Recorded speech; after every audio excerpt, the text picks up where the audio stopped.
The storm clouds gathered over Redemption Valley like vultures circling their prey, and Clara Hayes knew tonight would decide whether she lived free or died with her dignity intact.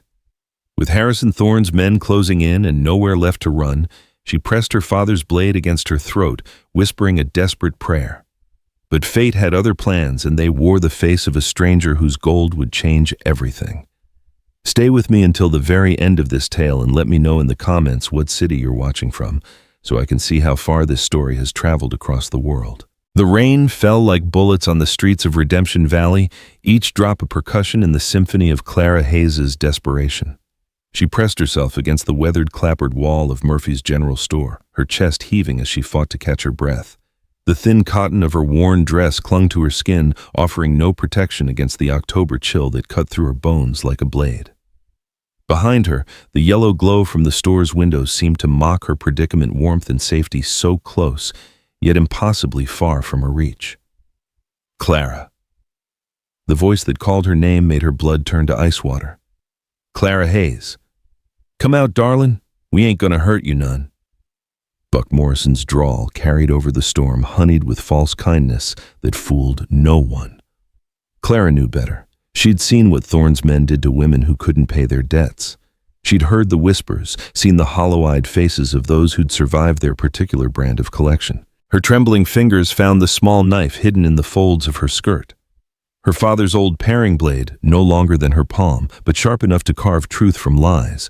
It wasn't much, but it was hers, the last thing that truly belonged to her in this God-forsaken town.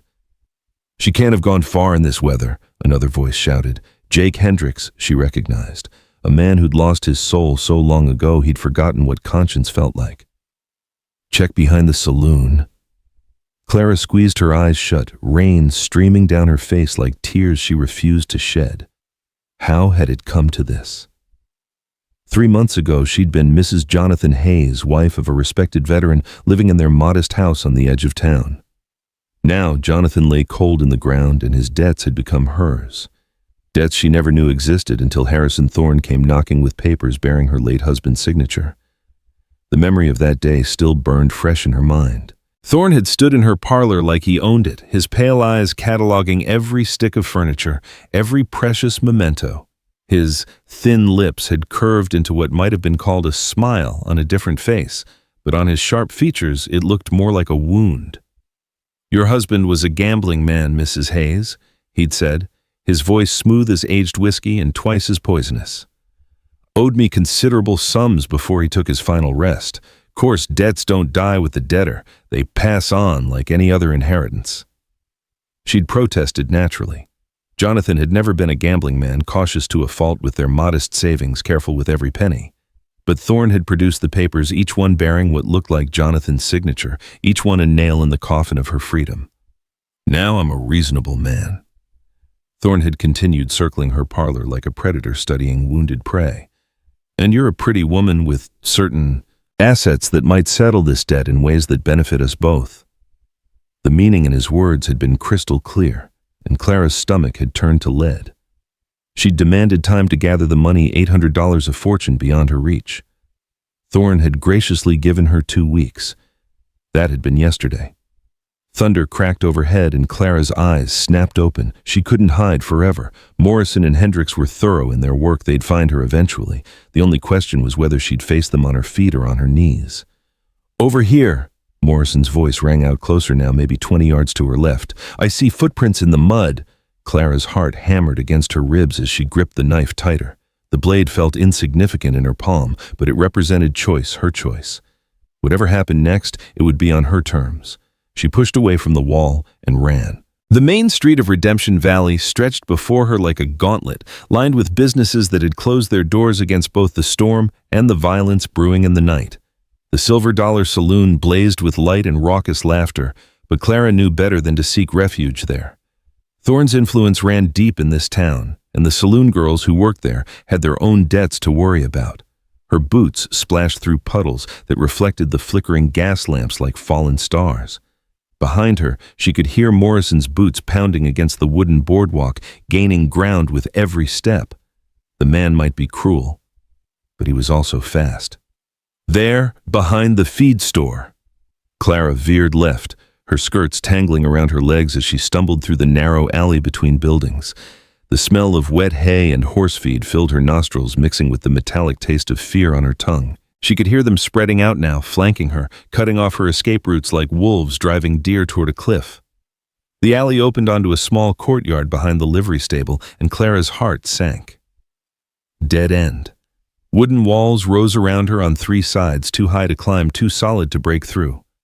The only way out was the way she'd come, and Morrison's silhouette already filled that gap.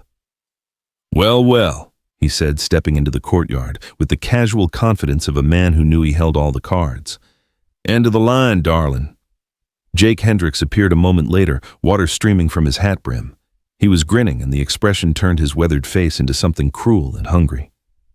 "Boss is going to be real pleased when we bring you back. Real pleased." Clara backed against the far wall, the rough wood scraping against her shoulders through the wet fabric of her dress. Her fingers tightened on the knife handle as she drew it from her skirt, the blade catching what little light filtered through the storm. Morrison chuckled to sound like gravel being ground under boot heels. "Now that ain't very ladylike, Clara. Put that little toy away before you hurt yourself." "Come any closer, and I'll show you how ladylike I can be," Clara said, surprised by the steadiness in her own voice. Fear thrummed through her veins like electricity, but underneath it lay something harder, more dangerous. She'd lost everything, her husband, her home, her future. The only thing left was her dignity, and she'd be damned if she'd let these animals take that too. "Oh, she's got spirit," Hendricks said, his grin widening. "Boss likes 'em with spirit. Makes the breaking more interesting." The words hit Clara like a physical blow, but she kept the knife steady. "My husband fought in the war," she said, her voice carrying across the courtyard despite the rain. "He killed better men than you with his bare hands. You think his wife won't draw blood to keep her honor?" Morrison's expression darkened. "Your husband was a drunk and a coward who couldn't pay his debts. Only reason he saw the end of that war was because better men died in his place."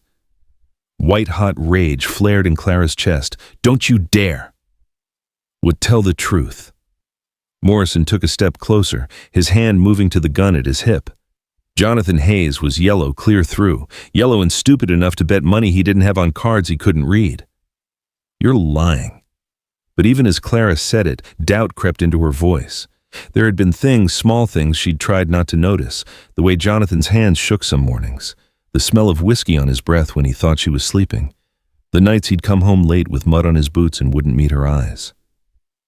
"Am I—" Morrison's voice turned conversational, almost friendly. "Ask yourself. Clara, where'd you think he went all those nights he said he was checking the fences? What did you think he was doing when he'd disappear for hours at a time?" Each word was a nail driven into the coffin of her memories, transforming moments of innocent trust into something sordid and shameful. Had Jonathan really been gambling? Had their marriage been built on lies? "Don't matter now anyway," Hendricks said, his patience clearly wearing thin. "Dead men can't pay debts, but they're widows. Well, that's a different story." Clara raised the knife higher, her hand trembling now, not just with cold, but with the weight of betrayal. "Stay back. I mean it," Morrison laughed. "You're going to cut us with that little pig sticker, hell, darlin'. I've had worse wounds from shaving." He lunged forward faster than Clara expected, his calloused hand grabbing for her wrist. The knife flashed in the dim light as she slashed wildly, catching him across the knuckles. Morrison jerked back with a curse, blood welling between his fingers. "Little bitch cut me!" He raised his other hand as if to strike her. "I wouldn't do that if I were you." The voice came from the mouth of the alley, calm and measured, despite the storm raging around them. All three figures in the courtyard froze, turning toward the sound. A man stood silhouetted against the distant street lamps, tall and broad-shouldered, with the kind of stillness that spoke of dangerous competence. Morrison's hand moved toward his gun. "This ain't your business, stranger. Move along." The newcomer stepped into the courtyard, and Clara got her first clear look at him. He was older than Morrison, maybe 35, with dark hair plastered against his skull by the rain. His clothes were well made but practical, a cattleman's duster over wool pants and leather boots that had seen honest work. But it was his eyes that made Clara's breath catch in her throat. Gray as storm clouds and just as unforgiving. "Gabriel Sterling," Morrison said, recognition dawning in his voice. His hand dropped away from his gun. "Didn't expect to see you in town tonight." Buck. The man Sterling nodded, once his gaze moving from Morrison to Hendricks to Clara. Those gray eyes lingered on her for a moment, taking in her disheveled state, the knife in her hand, the fear and defiance warring in her expression. Seems like a poor night to be conducting business in an alley. Ain't your concern, Hendricks said, but there was uncertainty in his voice now. We're just collecting what's owed. That's so. Sterling's voice remained conversational, but something dangerous flickered in those gray eyes. And what exactly does Mrs. Hayes owe that requires 2 armed men in a storm to collect? Her husband left debts, Morrison said, his wounded hand pressed against his chest. Considerable debts to Mr. Thorne. We're here to discuss terms.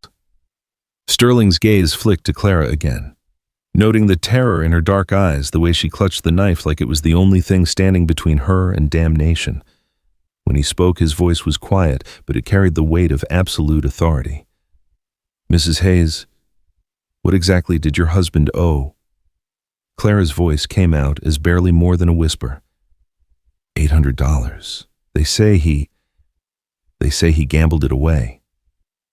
Something shifted in Sterling's expression, not quite pity but understanding. And what terms were you discussing? Morrison grinned, his confidence returning. The lady's got assets that might cover the debt. Mr. Thorne's prepared to be reasonable about the arrangement. The temperature in the courtyard seemed to drop 10 degrees. When Sterling spoke again, his voice was soft as silk and sharp as steel. I see. He reached into his coat, and both Morrison and Hendricks tensed. But instead of a gun, Sterling pulled out a leather wallet. He counted out bills with the same careful precision a man might use to load ammunition. $800, you said. Now, hold on, Morrison sputtered. You can't just... Can't what? Sterling's eyes never left the money in his hands. Pay a debt. Last I checked, gold was good anywhere in the territory. He looked up, and the smile that crossed his face was colder than winter morning. Unless Mr. Thorne's developed particular preferences about how his debts get settled. Hendricks shifted nervously. It ain't about the money. No. Sterling folded the bills carefully and tucked them back into his wallet. Then what is it about Jake? The use of his first name made Hendricks flinch. These men knew each other, Clara realized. There was history here, old and complicated. Look, Sterling, Morrison said, his voice taking on a wheedling tone. This ain't your fight. Lady's got debts and there's only one way she can pay 'em. That's just how things are. How things are. Sterling nodded thoughtfully, as if considering this wisdom. Tell me, Buck, when's the last time you saw combat? The question seemed to come from nowhere, and Morrison blinked in confusion. What? Combat, war. When's the last time you faced a man who was trying to kill you? I don't see what that's got to do with the Gettysburg. Sterling continued, his voice still conversational. July 2nd, 1863. You remember that day, Buck? Morrison's face went pale. That was different. That was war. Was it? Sterling took a step forward, and both men unconsciously stepped back. Seems to me threatening a defenseless woman is a lot like war, except the woman's not armed with a rifle and 200 rounds of ammunition. Clara watched this exchange with growing wonder. Whatever hold these men thought they had over her, this stranger was breaking it with nothing but words and presence. But who was he? And why was he helping her? The way I see it, Sterling continued, Mrs. Hayes has a debt of $800. I'm prepared to pay that debt in full right here, right now. That settles her obligation to Mr. Thorne. You can't just buy her debt, Hendricks protested. That ain't how it works. Sterling's smile turned sharp as a blade. Isn't it debt gets transferred all the time? Banks do it. Businesses do it. I don't see why this should be any different. He pulled out the wallet again, counting out bills with deliberate slowness. $800 legal tender, United States currency. Take it to Mr. Thorne with my compliments. Morrison stared at the money as if it were a snake ready to strike. And what happens to the woman? That, Sterling said quietly, stops being Mr. Thorne's concern and becomes mine. The words hung in the air between them, heavy with implication. Clara felt her breath catch in her throat. What was this man suggesting, that he was buying her debt only to claim her for himself? Now see here, she began. But Sterling held up a hand. Mrs. Hayes, These gentlemen and I need to finish our business. After that, we'll talk." There was something in his tone that made her fall silent, though whether it was authority or kindness she couldn't say. She watched as he extended the money toward Morrison, holding it just out of reach. "Take it," Sterling said. "Tell Thorne the debt is paid in full. Tell him Gabriel Sterling has assumed all obligations related to the late Jonathan Hayes and that Mrs. Hayes is under my protection." Morrison looked at the money, then at Sterling, then at Clara. The calculation in his eyes was obvious. $800 was $800, and Thorne would have his money either way. What happened after that wasn't Morrison's problem. "All right, he said, finally snatching the bills from Sterling's hand. "But this don't change nothing about what she owes. Debt's debt no matter who holds the paper." "Indeed it is," Sterling agreed. "I'm sure Mr. Thorne and I will have much to discuss about the terms of repayment." Something in his tone made both men exchange uncertain glances. They'd gotten their money, but they were leaving empty-handed in all the ways that mattered. Morrison pressed his wounded hand against his coat blood seeping between his fingers. "Come on, Jake," he muttered. "Let's go." They slipped past Sterling and disappeared into the storm, their footsteps quickly swallowed by the rain. Clara found herself alone in the courtyard with this mysterious stranger who'd just bought her debt for reasons she couldn't begin to fathom. Sterling turned to face her, and Clara instinctively raised the knife again. The blade trembled in her grip, and she hated herself for the weakness, but couldn't seem to stop it. "Easy," Sterling said, his voice gentler now. "I'm not going to hurt you. Forgive me if I don't take the word of a man who just bought me like a sack of grain." Clara replied, proud that her voice held steady. Sterling's mouth quirked upward in what might have been amusement. "Fair enough. Though technically I bought your debt, not you, there's a difference." "Is there? Because the way I see it, I'm still owned by a man I don't know for reasons I can't understand." "You're not owned by anyone," Sterling said firmly. "But you are in danger. Thorne's not going to give up just because someone else paid your husband's debts. Men like him don't like to lose, especially not to other men." Clara felt some of the fight go out of her. The knife lowered slightly, though she didn't put it away entirely. "Then why did you do it? Why help me?" Sterling was quiet for a long moment, rain dripping from the brim of his hat. When he spoke, his voice carried a weight of old pain that Clara recognized because she carried her own. "I knew your husband," he said simply. "In the war. He saved my life once down in Virginia. I figured I owed him a debt of my own." The words hit Clara like a physical blow. Jonathan had never talked about the war, never shared stories or spoke of the men he'd served with. She'd assumed it was too painful, too raw for him to revisit. Now she wondered what other secrets her husband had kept.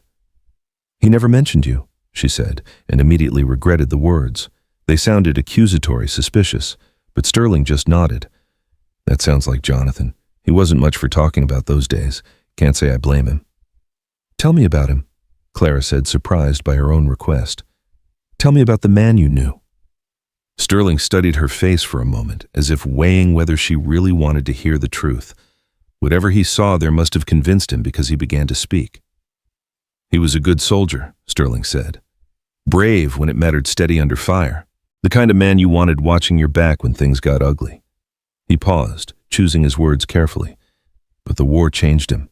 Changed all of us, really. Some men came home and picked up their old lives like nothing had happened.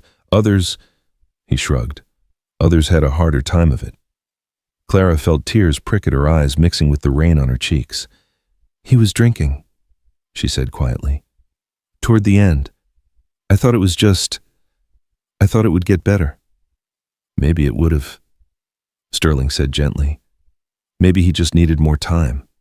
Or maybe Morrison was right. Maybe he was just a coward and a drunk who left me to pay for his mistakes." "No." The word came out sharp as a gunshot, and Clara flinched. Sterling's eyes had gone hard again, storm gray and implacable. "Whatever else Jonathan Hayes was, he wasn't a coward. I saw him charge Confederate artillery at Fredericksburg when half our regiment was already dead or running. I saw him carry wounded men off the field under fire. A coward doesn't do those things." The conviction in his voice made Clara's throat tighten. "Then why? Why would he gamble away money we didn't have? Why would he leave me with nothing?" "I don't know." Sterling admitted. But I know it wasn't because he didn't love you. He talked about you constantly, his Clara, the woman waiting for him back home. You were the reason he fought so hard to survive. Clara closed her eyes, feeling the weight of grief and betrayal settle on her shoulders like a lead blanket. The man Sterling described sounded like the Jonathan she'd fallen in love with, gentle, thoughtful, devoted. But that man had died somewhere between the war and their marriage bed, replaced by a stranger who drank too much and told too many lies. "What happens now?" she asked, opening her eyes to meet Sterling's steady gaze. "You've paid my debt, but I can't repay you. I have nothing. No money, no property, no family to speak for me." Sterling was quiet for a long moment, rain streaming from his hat brim like tears. When he spoke, his words carried the weight of a man making a decision that would change everything. "I have a proposition for you, Mrs. Hayes. It's not romantic, and it's not what most people would call a traditional arrangement, but it would solve both our problems." Clara felt her pulse quicken. "What kind of proposition?" "Marriage," Sterling said simply. "A marriage of convenience, purely business. You need protection and a home. I need, well, let's just say there are certain social expectations for a man in my position that I've been avoiding for too long." The words hit Clara like a slap. Marriage. To a man she'd met 10 minutes ago in a muddy alley, the very idea was insane, impossible, utterly beyond consideration. And yet, "You're serious," she said, studying his face for any sign of jest or mockery. She found none. "Dead serious. It would be a legal union properly witnessed and recorded. You'd have my name, my protection, and a home at Sterling Ridge. In return, you'd help me manage the household and represent the family at social functions. Nothing more would be expected or required." Clara's mind reeled. "You're asking me to marry you because of a debt to my dead husband." "I'm offering you a way out of an impossible situation," Sterling corrected. "Thorne won't give up easily. He has a reputation to maintain, and letting a woman slip through his fingers makes him look weak, but he won't move against the wife of Gabriel Sterling." There was something in the way he said his own name that made Clara take notice. "You have influence here." "Some," Sterling said modestly. "Enough to keep Thorne at bay, at least." Clara looked down at the knife in her hands, its blade dulled by rain and blood. An hour ago, she'd been prepared to use it on herself rather than submit to Thorne's demands. Now, this stranger was offering her a different kind of escape, one that wouldn't require her blood on the ground. "What's to stop you from being just like him?" she asked. "What's to stop you from claiming your rights as a husband once the papers are signed?" Sterling's expression softened slightly. "Nothing but my word, I suppose. But I'll give it to you anyway. You'll be safe in my house, Mrs. Hayes. Safe from Thorne, safe from any man who might try to take advantage of your situation. Safe from me." The sincerity in his voice was unmistakable, but Clara had learned the hard way that men's words weren't always worth the breath it took to speak them. Still, what choice did she have? Return to her empty house and wait for Thorne to send more men? Take her chances on the road with nothing but the clothes on her back? "This is madness," she whispered. "Yes," Sterling agreed. "But it's practical madness. The best kind." Clara looked up at him through the rain, this tall stranger who'd appeared out of nowhere to offer her salvation with strings attached. His gray eyes held steady on hers, patient and undemanding, as if he had all the time in the world for her to make her decision. The truth was she'd already made it. The moment Morrison and Hendricks had cornered her in this courtyard, the moment she'd realized that Thorne would never stop hunting her, the moment she'd pressed her father's knife to her own throat. That's when her old life had ended. Everything since then was just negotiating the terms of whatever came next. "All right," she said quietly. "All right, Mr. Sterling. I accept your proposition." Something flickered in Sterling's eyes, relief perhaps, or satisfaction. "Then we'd best get you out of this storm before you catch your death. My horse is at the livery stable." He gestured toward the mouth of the alley, and Clara fell into step beside him. As they walked, she became aware of his size for the first time. He was tall enough that she barely reached his shoulder, and broad enough that he seemed to take up more space than any one man should. There was strength in the way he moved, controlled and efficient, like a man accustomed to hard work and harder decisions. "Mr. Sterling," she said as they reached the street. "Gabriel, there's something I should tell you about Jonathan's debts." He glanced down at her rainwater running from his dark hair. What about them? I don't think they were real. Sterling stopped walking. What do you mean? Clara took a breath, organizing her thoughts. Jonathan wasn't a gambling man. He was careful with money, almost miserly. In the papers Thorne showed me, something about them didn't seem right. The handwriting looked like Jonathan's, but it was too perfect, too careful. You think they were forged? I think Thorne wanted our land, Clara said. We had 20 acres just outside town, good grazing land with water rights. Jonathan always said it would be worth something someday. Maybe Thorne decided someday had come. Sterling's jaw tightened. If that's true, then Jonathan didn't die of fever. The words hung between them, heavy with implication. Clara had wondered about Jonathan's sudden illness, the way it had come on so fast, and resisted all treatment. Dr. Morrison, Buck's brother, had called it a fever of unknown origin and prescribed bed rest and prayer. Jonathan had been dead within a week. I can't prove anything, Clara said quickly. It might just be grief talking or wishful thinking. But you have doubts. Yes. Sterling nodded slowly. Then we'll find out the truth, together, after we're married. The word married sent a shiver through Clara that had nothing to do with the cold rain. In the space of half an hour, she'd gone from cornered prey to a bride-to-be. The whiplash of it all made her feel dizzy, disconnected from reality. How soon? She asked. Tomorrow, Sterling said. I'll speak to Judge Harrison first thing in the morning. We can have the ceremony at Sterling Ridge in the afternoon. Tomorrow? Clara's voice cracked slightly. But that's so soon. What about banns? What about Mrs. Hayes? Sterling said gently. Clara, the longer we wait, the more time Thorne has to make trouble. Better to present him with a fait accompli than give him opportunities to interfere. Clara nodded, though part of her wondered if she was making the biggest mistake of her life. Still, what other choice did she have? At least with Sterling, she had a chance. With Thorne, she had none. They reached the livery stable, and Sterling pushed open the heavy wooden doors. The interior was warm and dry, filled with the comfortable sounds of horses shifting in their stalls and rain drumming on the roof. A lantern hung from a post, casting golden light across the hay-strewn floor. Sterling's horse was a magnificent bay gelding, tall and well-muscled, with intelligent dark eyes and a coat that gleamed even in the dim light. The animal nickered softly as they approached, and Sterling reached out to stroke its neck. Easy, Buck, he murmured. We've got company. Clara almost smiled at the coincidence of the name, thinking of the man who'd been chasing her through the rain. You named your horse after Buck Morrison. Other way around, Sterling said dryly. Buck Morrison was named after my horse. His mother had a sense of humor. That did make Clara smile despite everything. Your horse is beautiful. He's a good animal, steady and smart. You'll like riding him. I've never ridden much, Clara admitted. Jonathan couldn't afford to keep horses. Sterling glanced at her, taking in her rain-soaked appearance and the exhaustion that was starting to show around her eyes.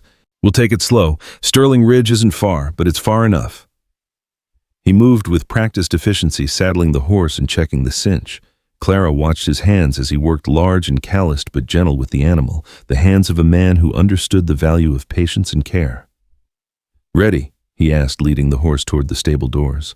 Clara nodded, though she wasn't sure she'd ever be ready for what came next. As they stepped back out into the storm, she caught sight of two figures huddled in the doorway of the saloon across the street. Even through the rain, she could make out Morrison and Hendricks watching them, with sullen eyes. Sterling noticed them too. He helped Clara mount the horse, his hands steady and impersonal as he lifted her into the saddle. Then he swung up behind her, his arms coming around her to take the reins. She could feel the solid warmth of his chest against her back, smell the rain and leather, and something indefinably masculine that made her pulse quicken. Hold on, he said quietly, his breath warm against her ear. Clara gripped the saddle horn as Sterling urged the horse forward. They rode through the empty streets of Redemption Valley, past the courthouse where she'd be married tomorrow, past the church where she'd buried her husband, past the house that had been her home until tonight. Everything was changing. Everything was different. But as they left the town behind and headed into the dark countryside beyond, Clara felt something she hadn't experienced in months: hope. It was fragile and uncertain, like a candle flame in a storm. but it was there. Behind them, the lights of Redemption Valley faded into the rain. Ahead lay Sterling Ridge and whatever future awaited her there. Clara closed her eyes and held on tight, letting herself trust in the strength of the man behind her and the steady rhythm of the horse beneath them. Tomorrow, she would be Mrs. Gabriel Sterling. Tonight, for the first time since Jonathan's death, she was free. The storm raged on, but Clara no longer felt its bite. She was riding toward her new life, and whatever dangers lay ahead, she would face them with a protector by her side. It wasn't love, not yet, maybe not ever, but it was hope, and that was enough. For now, that was everything. The journey to Sterling Ridge took nearly 2 hours through winding mountain paths that seemed to climb endlessly into the darkness. Clara had stopped shivering somewhere along the way, whether from the warmth of Gabriel's body behind her or from sheer exhaustion, she couldn't say. The rain had softened to a steady drizzle, but the night remained black as pitch, broken only by occasional flashes of lightning that illuminated the rugged landscape around them. Gabriel hadn't spoken since they'd left town, his attention focused on navigating the treacherous trail in the darkness. Clara found herself acutely aware of every point where their bodies touched his chest against her back, his arms bracketing her as he held the reins, the solid strength of his thighs on either side of her. It should have been uncomfortable, intimate in a way that felt inappropriate between strangers. Instead, she found it oddly comforting, a reminder that she was no longer alone against the world. When the ranch house finally came into view, Clara's breath caught in her throat. Even in the dim light, she could see that Sterling Ridge was far grander than anything she'd expected. A sprawling 2-story structure built of stone and timber with a wide covered porch that wrapped around the front and sides. Warm yellow light spilled from multiple windows and smoke rose from at least 3 chimneys, painting a picture of comfort and prosperity that seemed almost dreamlike after the horrors of the evening. "It's beautiful," she whispered, her voice barely audible over the rain. "It's home," Gabriel replied simply, but she caught the note of pride in his voice. "My father built the original structure 30 years ago. I've added to it over the years." As they approached the main house, the front door opened and a figure emerged onto the porch, lantern in hand. The light revealed a woman in her 50s, gray-haired and sturdy-built, wearing a practical wool dress and a shawl thrown hastily over her shoulders. "Mr. Gabriel," the woman called out, relief evident in her voice. "We were starting to worry. This storm came up so sudden." Gabriel dismounted first, then reached up to help Clara down. Her legs nearly buckled when her feet touched the ground, 2 hours in the saddle after the trauma of the evening had taken their toll. Gabriel's hands steadied her strong and warm even through her wet clothing. "Mrs. Chen, I'd like you to meet Mrs. Hayes," Gabriel said, guiding Clara toward the porch. "She'll be staying with us." The woman, Mrs. Chen, stepped closer with the lantern, her dark eyes taking in Clara's bedraggled appearance with obvious concern. Clara saw kindness in that weathered face, but also sharp intelligence and no small amount of curiosity. "Mercy," Mrs. Chen murmured. "Child, you're soaked to the bone. Come inside before you catch your death." Clara found herself swept into the warm embrace of the house, surrounded by the scents of beeswax and wood smoke and something delicious simmering in the kitchen. The entryway was spacious and well-appointed, with polished wood floors covered by colorful rugs and walls lined with paintings of the surrounding countryside. "Mrs. Chen manages the household," Gabriel explained, shrugging out of his wet coat. "She and her husband came here from San Francisco 15 years ago. I don't know what I'd do without them." Mrs. Chen made a dismissive sound. "Flatterer. Now let's get this poor woman into some dry clothes before she takes pneumonia." She turned to Clara with motherly authority. "What's your given name, dear?" "Clara." She managed her teeth starting to chatter now that they were out of the cold. "Well, Clara, I'm going to run you a hot bath and find you something warm to wear. Mr. Gabriel, you march yourself upstairs and do the same.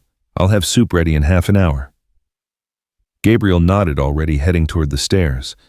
"Mrs. Chen, there's something you should know. Mrs. Hayes and I are to be married tomorrow afternoon." The older woman stopped dead in her tracks, her eyes widening. "Married tomorrow?" "It's a business arrangement," Gabriel said quickly, glancing at Clara. "Mrs. Hayes finds herself in difficult circumstances, and marriage will provide her with protection and security." Mrs. Chen's gaze moved between them, sharp and assessing.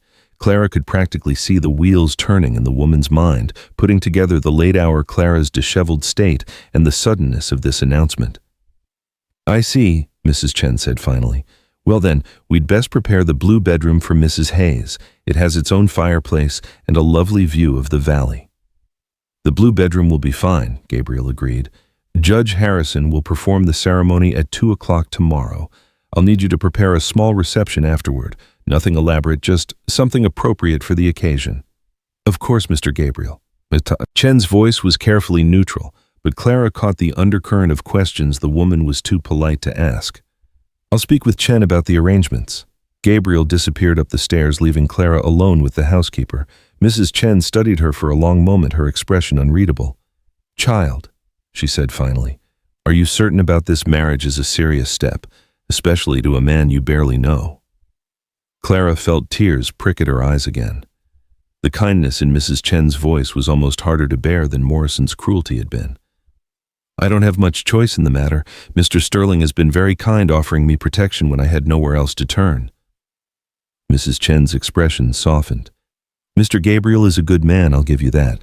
Fair to his workers, generous to those in need, honest in his dealings. But he's also complicated, carries a lot of pain from the war and from—" She trailed off, seeming to reconsider her words. "From what?" Clara asked. "It's not my place to say, but you should know that you're not the first Mrs. Sterling to live in this house." The words hit Clara like a physical blow. Of course, Gabriel had been married before a man of his age, and obvious prosperity wouldn't have remained single by choice. But learning about it this way, standing dripping wet in his entryway, made her feel even more like an interloper than she already did. "What happened to her?" Clara asked quietly. Mrs. Chen's face grew sad. "Fever took her and their little girl 3 years ago. Same sickness that's been claiming folks throughout the territory. Mr. Gabriel, well, he hasn't been quite the same since." Clara closed her eyes, feeling the weight of this revelation settle on her shoulders. She was stepping into a dead woman's life, taking on a dead woman's role.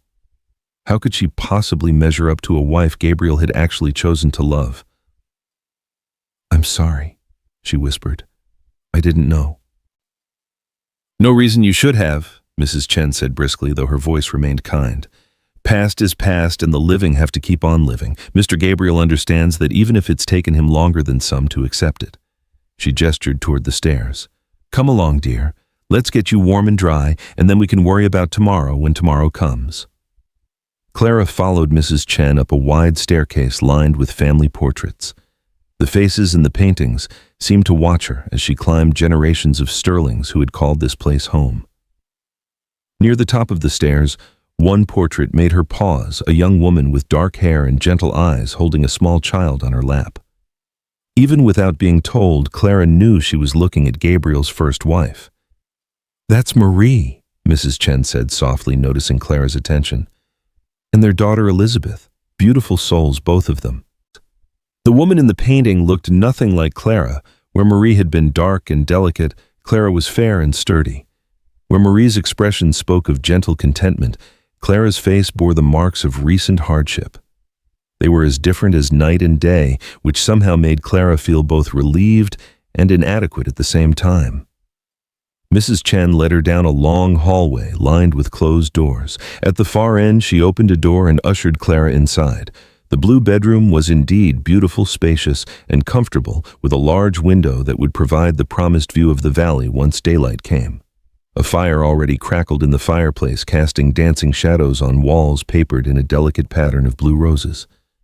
"The washroom is through that door," Mrs. Chen said, pointing to a connecting room. "I'll have hot water brought up for a bath, and I'll find you something to wear for tonight and for the ceremony tomorrow." "Mrs. Chen mapunpat," Clara said as the woman turned to leave. "Thank you for your kindness. I know this situation must seem strange." The older woman paused in the doorway. "Strange times call for strange choices, child. Just remember that kindness begets kindness and respect begets respect. Mr. Gabriel may be offering you a business arrangement, but that doesn't mean it can't become something more given time and effort from both parties." After Mrs. Chen left, Clara found herself alone for the first time since the nightmare in town had begun. She moved to the window and looked out into the darkness, seeing her own reflection ghost-like in the glass. Tomorrow she would be Ms. Gabriel Sterling. Tomorrow her old life would be officially over, and whatever came next would begin. A soft knock at the door interrupted her thoughts. "Come in," she called. Two young women entered carrying buckets of steaming water between them. They were clearly sisters, both small and dark-haired, with the same bright brown eyes and quick smiles. "I'm Rosa," the older one said, "and this is my sister Carmen. We help Mrs. Chen with the house." "Mrs. Chen sent us to prepare your bath." Carmen added, her English slightly accented but clear. "She also sent these." Rosa held up a white cotton nightgown and a thick woolen robe. "They belong to—" she hesitated, glancing at her sister. "To Marie," Clara finished gently. "It's all right. I know about her." The girls exchanged glances, clearly relieved not to have to navigate that particular minefield. They busied themselves preparing the bath, testing the water temperature and adding what smelled like lavender oil to the steaming tub. "There," Rosa said when they'd finished. "Mrs. Chen says to take your time. She'll have food ready whenever you're done." After they left, Clara finally allowed herself to strip out of her wet clothes and sink into the hot water. The warmth was almost overwhelming after the cold rain, and she felt some of the tension leave her muscles for the first time in hours. She closed her eyes and tried to process everything that had happened: the chase through town, Gabriel's intervention, the proposal of marriage, the journey to Sterling Ridge. It felt like a lifetime had passed since she'd been cowering behind Murphy's general store. The lavender-scented water reminded her of her mother's garden back in Missouri before the fever had taken both her parents and left her an orphan at 16. She'd met Jonathan 6 months later at a church social, a quiet young man just returned from the war who'd seemed as lost as she felt. Their courtship had been brief and practical, two lonely souls finding solace in each other's company. She'd convinced herself it was love, and maybe it had been at least at the beginning. But now Jonathan was dead, and she was about to marry another veteran with his own ghosts and secrets. The parallel wasn't lost on her, and she wondered if she was doomed to repeat the same patterns, the same mistakes. A soft knock at the bedroom door interrupted her brooding. "Clara? It's Gabriel. May I come in?" Clara's heart jumped. "Just a moment?" She climbed quickly from the tub and wrapped herself in the thick robe, tying the belt securely around her waist. "Come in." Gabriel entered carrying a tray laden with soup bread and what looked like hot tea. He'd changed into dry clothes, wool trousers, and a white cotton shirt that made his shoulders look impossibly broad. His dark hair was still damp from his own washing, and Clara caught the scent of soap and something uniquely masculine that made her stomach flutter in a way that had nothing to do with hunger.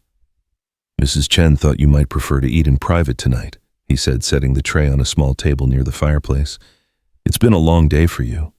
"Thank you," Clara said, suddenly aware of how she must look. Hair dripping wet, wearing his dead wife's clothes, standing barefoot in his house like she belonged there. "Gabriel, I want you to know how grateful I am for what you've done. I know this arrangement isn't what either of us planned, but I promise I'll do my best to be a good wife to you, in whatever way you need me to be." Gabriel's gray eyes met hers across the room, and Clara saw something flicker in their depths, surprise perhaps, or something deeper she couldn't name. "Clara, you don't need to—" "Yes, I do," she interrupted. "You saved my life tonight in more ways than one. The least I can do is make sure you don't regret it." Gabriel was quiet for a long moment, studying her face in the firelight. When he spoke, his voice was gentler than she'd heard it yet. "I want you to understand something. This marriage, it's not about what I need from you. It's about giving you a chance to build a new life free from men like Thorne. You don't owe me anything beyond common courtesy and respect." "But surely you must want something," Clara pressed. "No man offers marriage to a stranger without expecting something in return." Gabriel's jaw tightened slightly. "Perhaps. But what I want isn't something that can be demanded or negotiated. It has to be given freely or not at all." The words hung between them, heavy with implication. Clara felt heat rise in her cheeks as she realized what he was talking about. "I see. Do you—" Gabriel took a step closer and Clara's breath caught. "Because I need you to understand that there will be no expectations, no obligations beyond those of housemates sharing a name and a roof. If anything more develops between us, it will be because we both want it, not because a piece of paper says you belong to me." Clara stared at him, seeing sincerity and something that might have been longing in his gray eyes. "You truly mean that?" "I do." Gabriel moved toward the door, then paused with his hand on the knob. "Clara, Mrs. Chen told you about Marie." It wasn't a question. Clara nodded. "Yes. I want you to know that I'm not looking for a replacement for her. What Marie and I had, it was unique to us to that time in our lives. I can't recreate it, and I wouldn't want to try." Clara felt an unexpected stab of hurt at his words, which was ridiculous. Of course, he wasn't looking to replace his beloved wife. This was a business arrangement, nothing more. She had no right to feel disappointed that he wasn't interested in loving her. "I understand," she said quietly. Gabriel studied her face for another moment, then nodded. "Good night, Clara. Tomorrow will be a long day." After he left, Clara sat down to the meal Mrs. Chen had prepared. The soup was rich and warming, the bread fresh and soft, the tea fragrant with honey and herbs. It was the best food she'd tasted in months, but she barely registered the flavors. Her mind was too busy processing Gabriel's words, trying to understand the man she was about to marry. He was nothing like Jonathan. Where her first husband had been gentle and uncertain, Gabriel was strong and decisive. Where Jonathan had sought comfort in the bottle, Gabriel seemed to find strength in solitude. And where Jonathan had loved her with the desperate neediness of a man trying to forget the war, Gabriel offered her something different: respect, protection, and the space to become whatever she chose to be. It should have been enough. It was more than most women in her situation could hope for. So why did she feel a hollow ache in her chest when he'd spoken of Marie with such obvious devotion? Clara finished her meal and prepared for bed, braiding her damp hair and settling beneath covers that smelled of lavender and sunshine. The bed was large and comfortable, far grander than anything she'd ever slept in, but she felt small and lost in its expanse. Through the walls, she could hear the sounds of the house settling for the night. Footsteps in the hallway doors, closing the distant murmur of voices from somewhere below. Tomorrow she would wake up as Clara Hayes for the last time. By evening, she would be Mrs. Gabriel Sterling, mistress of Sterling Ridge, stepmother to a dead child's memory and wife to a man who would never love her the way he'd loved another. It wasn't the life she'd dreamed of as a girl, but it was a life, and that was more than she'd had 6 hours ago. Sleep came eventually, bringing dreams of gray eyes and gentle hands, of storms and safety, of a man who offered protection without demanding payment. When Clara woke the next morning to sunlight streaming through the blue-rose wallpaper, she felt something she hadn't experienced in months: peace. The feeling lasted until she remembered what day it was. Mrs. Chen appeared with breakfast and a dress that took Clara's breath away. It was silk the color of champagne with delicate pearl buttons and lace trim that must have cost more than Clara had ever spent on clothing in her entire life. It was Marie's, Mrs. Chen said, simply smoothing the fabric with gentle hands. "Her wedding dress. Mr. Gabriel asked me to alter it for you." Clara stared at the dress, emotions warring in her chest. To wear another woman's wedding dress felt wrong somehow, like she was stealing something that didn't belong to her. But the gesture also spoke of acceptance of Gabriel's willingness to let her take on Marie's role in truth as well as name. "Are you certain it's appropriate?" Clara asked. "Mr. Gabriel is certain, and that's what matters," Mrs. Chen replied. "Marie would have wanted her dress to bring joy to another bride. She was generous that way." Clara allowed herself to be dressed and fussed over sitting still, while Mrs. Chen arranged her hair in an elaborate style that felt foreign and elegant at the same time. When she finally looked at herself in the mirror, she barely recognized the woman staring back. The champagne silk brought out the gold in her brown hair and made her skin glow with health despite the previous night's ordeal. She looked like a lady, like someone worthy of being Gabriel Sterling's wife. "Beautiful," Mrs. Chen murmured with satisfaction. "Mr. Gabriel is a lucky man." Clara wasn't so sure about that, but she smiled and thanked the older woman for her kindness. At precisely 2 o'clock, she made her way downstairs to find the main parlor transformed for the occasion. Someone had brought in flowers, late-blooming roses and autumn leaves that filled the room with color and fragrance. A small gathering waited for her Gabriel in a dark suit that emphasized his tall frame. Judge Harrison, with his official papers, Mrs. Chen and her husband Chenwei, Rosa, and Carmen, and 2 men Clara didn't recognize who were introduced as Gabriel's foreman and the ranch's bookkeeper. Gabriel stepped forward as she entered, his eyes widening slightly as he took in her appearance. "You look beautiful, Clara." She felt heat rise in her cheeks. "Thank you. The dress is lovely. It suits you better than it ever did me." The voice came from behind Gabriel, and Clara froze.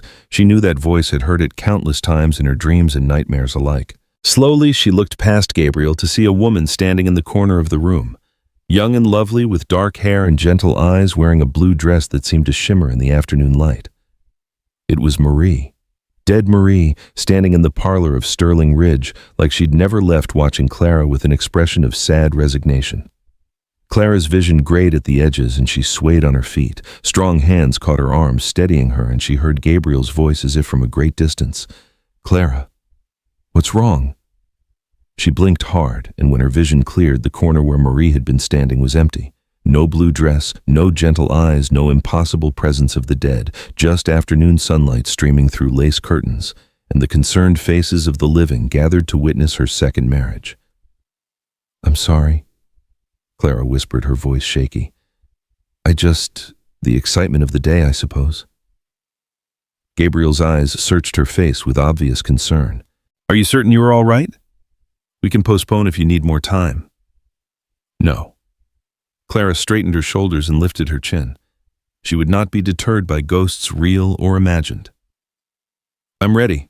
Judge Harrison cleared his throat and opened his book.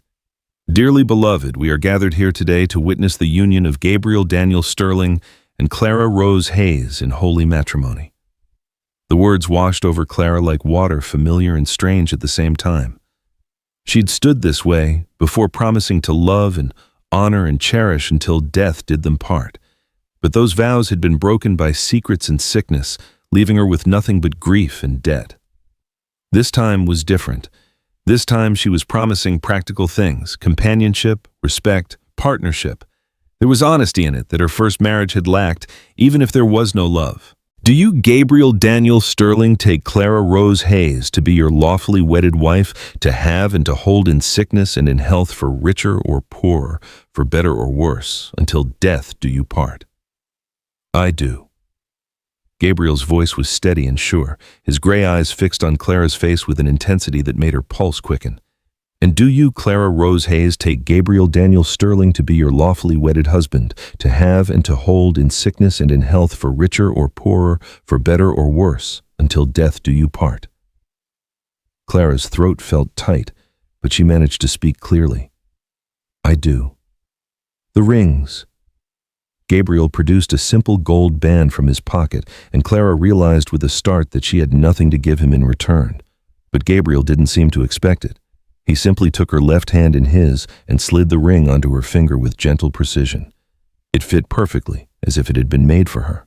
"By the power vested in me by the territory of Wyoming, I now pronounce you husband and wife. Gabriel, you may kiss your bride."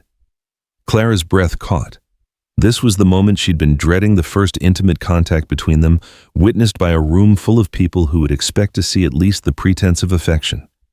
Gabriel stepped closer, his hands coming up to frame her face with surprising tenderness. "Trust me," he whispered so quietly only she could hear.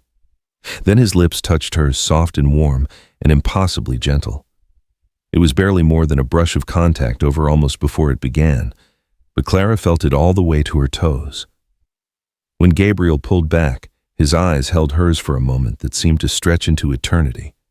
"Ladies and gentlemen," Judge Harrison announced with satisfaction, "I present to you Mr. and Mrs. Gabriel Sterling." The small gathering burst into applause, and Clara found herself swept into congratulations and well wishes. Mrs. Chen had prepared a lovely spread of food and cake, and someone produced a bottle of champagne that sparkled in the afternoon light. It was a proper wedding celebration, warm and joyful, and for a few hours Clara could almost forget that it was all built on necessity rather than love. As the day wore on and the guests gradually departed, Clara found herself alone with Gabriel in the parlor. The late afternoon sun slanted through the windows, painting everything in shades of gold and amber. Her new husband stood by the fireplace, one arm resting on the mantel, watching her with an expression she couldn't read. "Well," he said finally, "it's done." "Yes." Clara smoothed her skirt, suddenly nervous now that they were alone. It was a lovely ceremony. Mrs. Chen outdid herself with the arrangements. She's good at that sort of thing. Gabriel moved away from the fireplace, coming to stand near the window where Clara sat. Clara, there's something we need to discuss.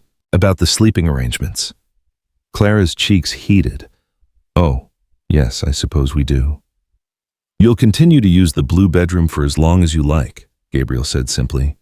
My room is at the other end of the hall. We'll maintain separate quarters unless and until you decide otherwise. Clara stared at him.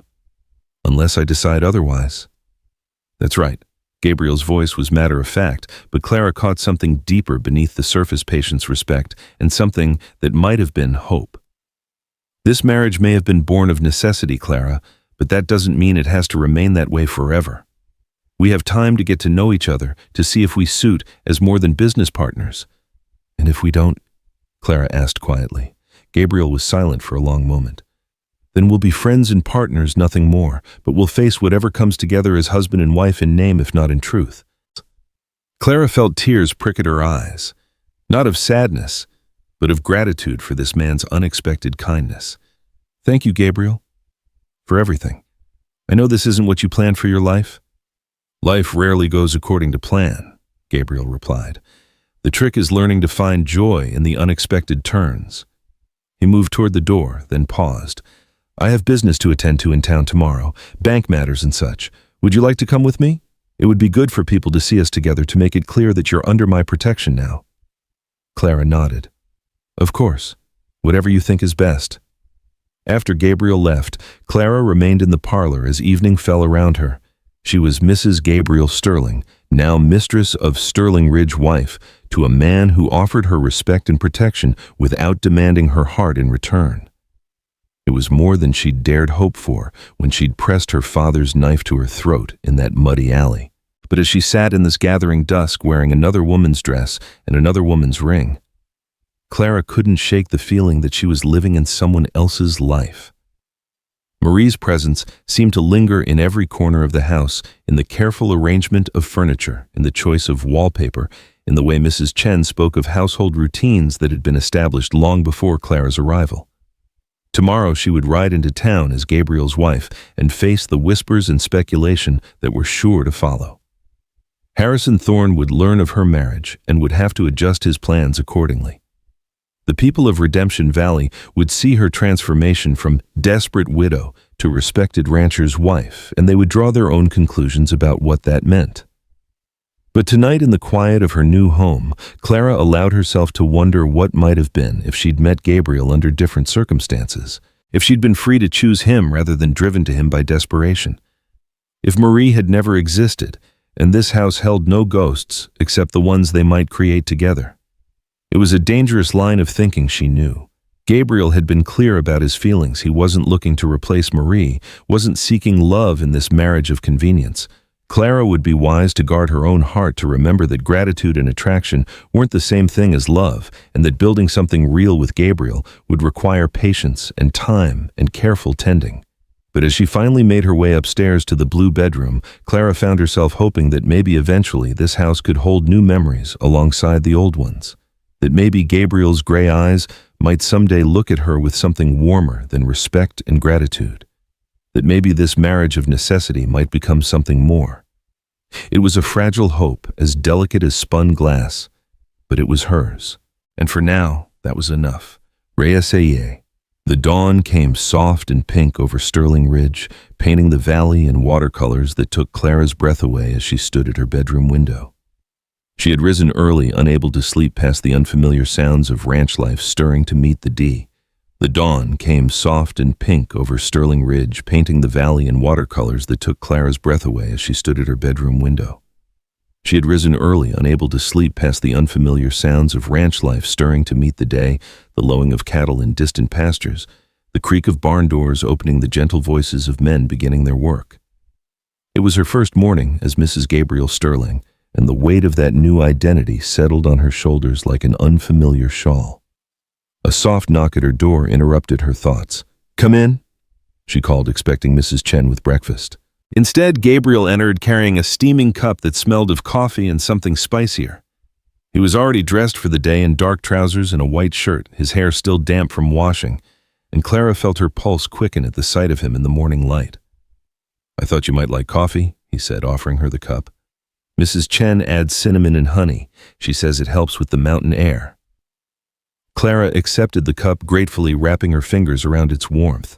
She was acutely aware that she wore only her nightgown and robe, that her hair hung loose around her shoulders, that this moment felt far more intimate than their wedding ceremony had.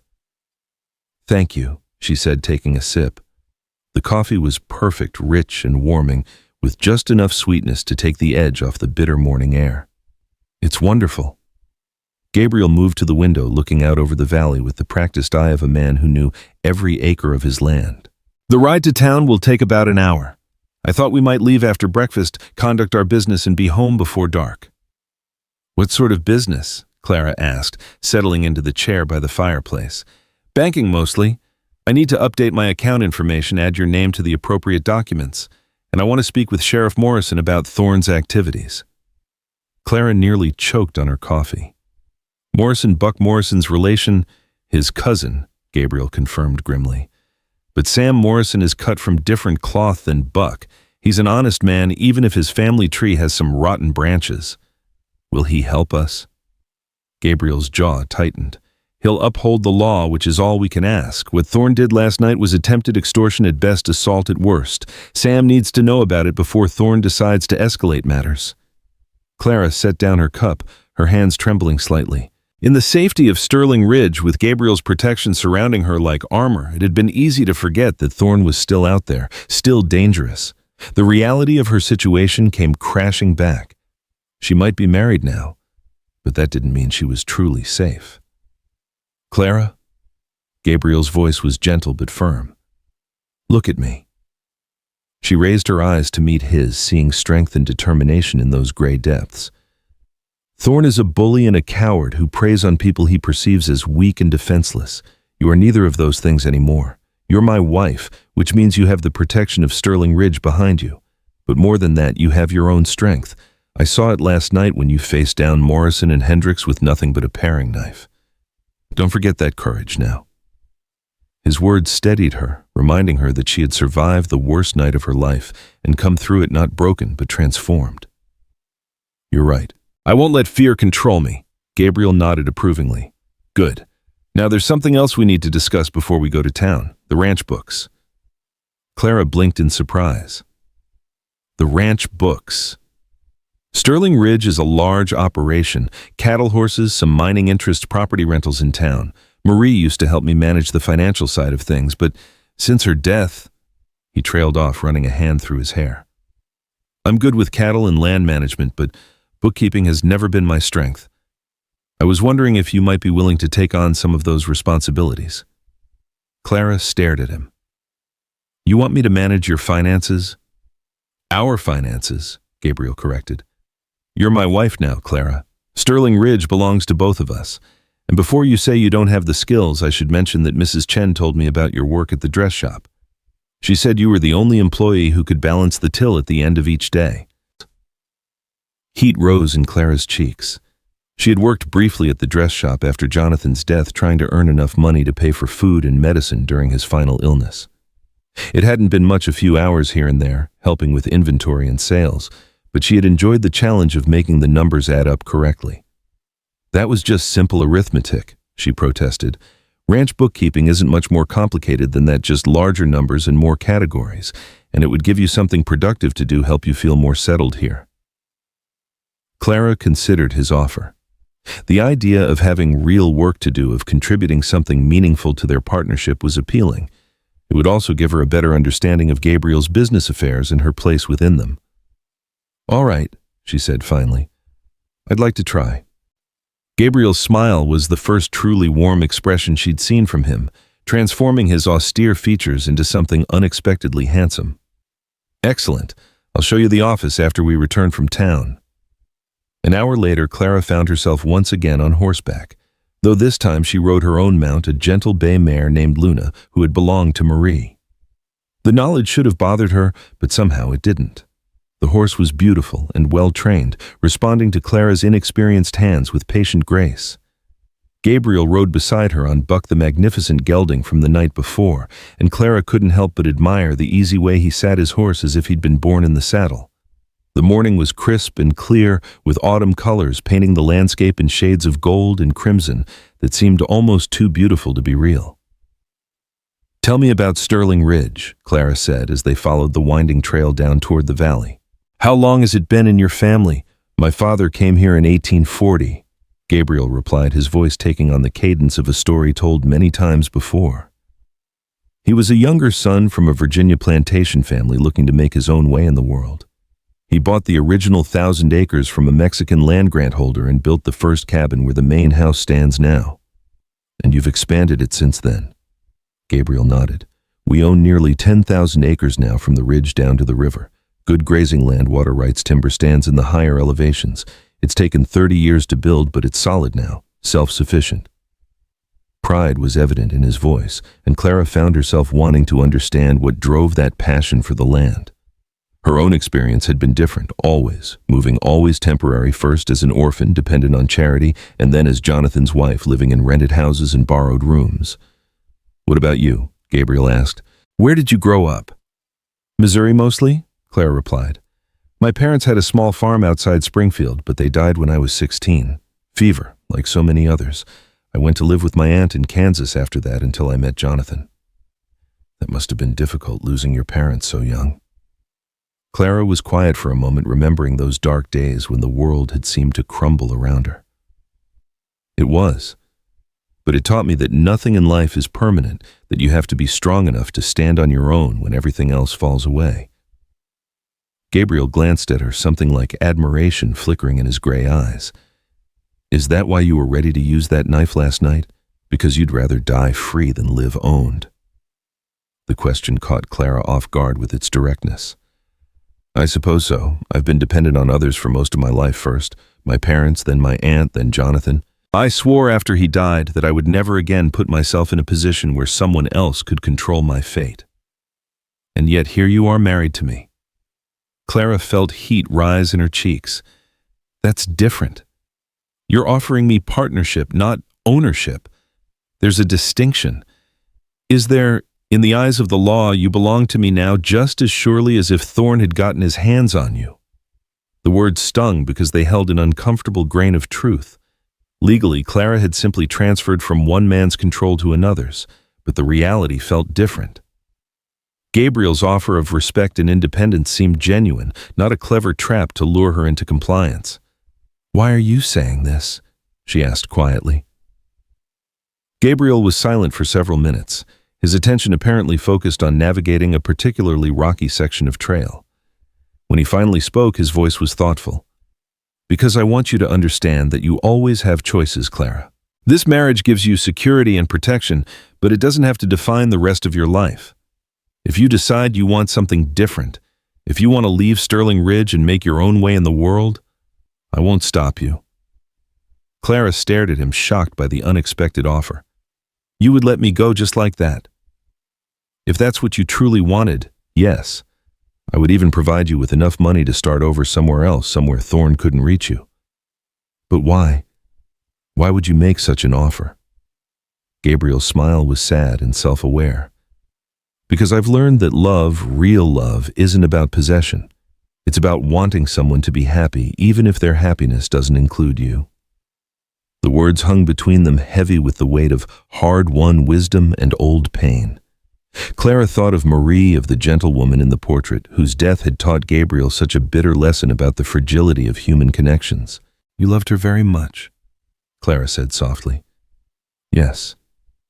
Gabriel's voice was quiet but steady. "More than I thought it was possible to love another person. When she died," he trailed off, shaking his head, "I thought my life was over. I couldn't imagine continuing without her." "But you did continue." "I existed. There's a difference." Gabriel looked at her directly, his gray eyes holding depths of pain that made Clara's heart ache. "I went through the motions of living because I had responsibilities to the ranch, to the people who depended on me. But I wasn't really alive, not in any way that mattered." Clara felt tears prick at her eyes. "I'm sorry. I can't imagine losing someone like that." Can't you—" Gabriel's voice was gentle but pointed. "You lost Jonathan. You know what it feels like when someone you care about is taken away suddenly." Clara considered his words, thinking about her own grief and loss. "It's not the same thing. Jonathan's death was complicated. There was love there, but also anger and disappointment. I grieved for him, but I also grieved for the life I thought we would have together, the life that turned out to be built on lies." Gabriel nodded slowly. "That might be harder in some ways. At least my memories of Marie are pure. I don't have to sort through deception and betrayal to find the good parts." They rode in comfortable silence for a while, each lost in their own thoughts. The trail leveled out as they approached the valley floor, and soon the buildings of Redemption Valley came into view. Clara felt her stomach tighten with anxiety. This would be her first public appearance as Gabriel's wife, and she had no idea what kind of reception awaited them. As if sensing her nervousness, Gabriel moved his horse closer to hers. "Remember, you're not the same woman who fled through these streets 2 nights ago. You're Mrs. Gabriel Sterling now, and that means something in this town." Clara straightened her shoulders and lifted her chin. Gabriel was right.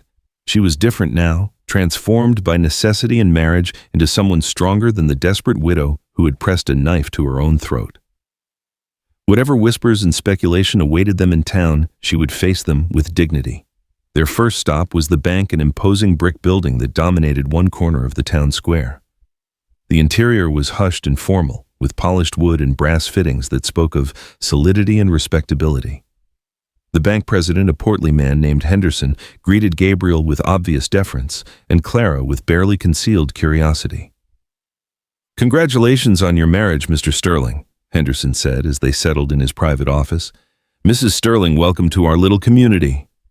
"Thank you, Mr. Henderson," Clara replied, pleased that her voice sounded calm and confident. "Now then," Henderson continued, pulling out a thick folder of documents.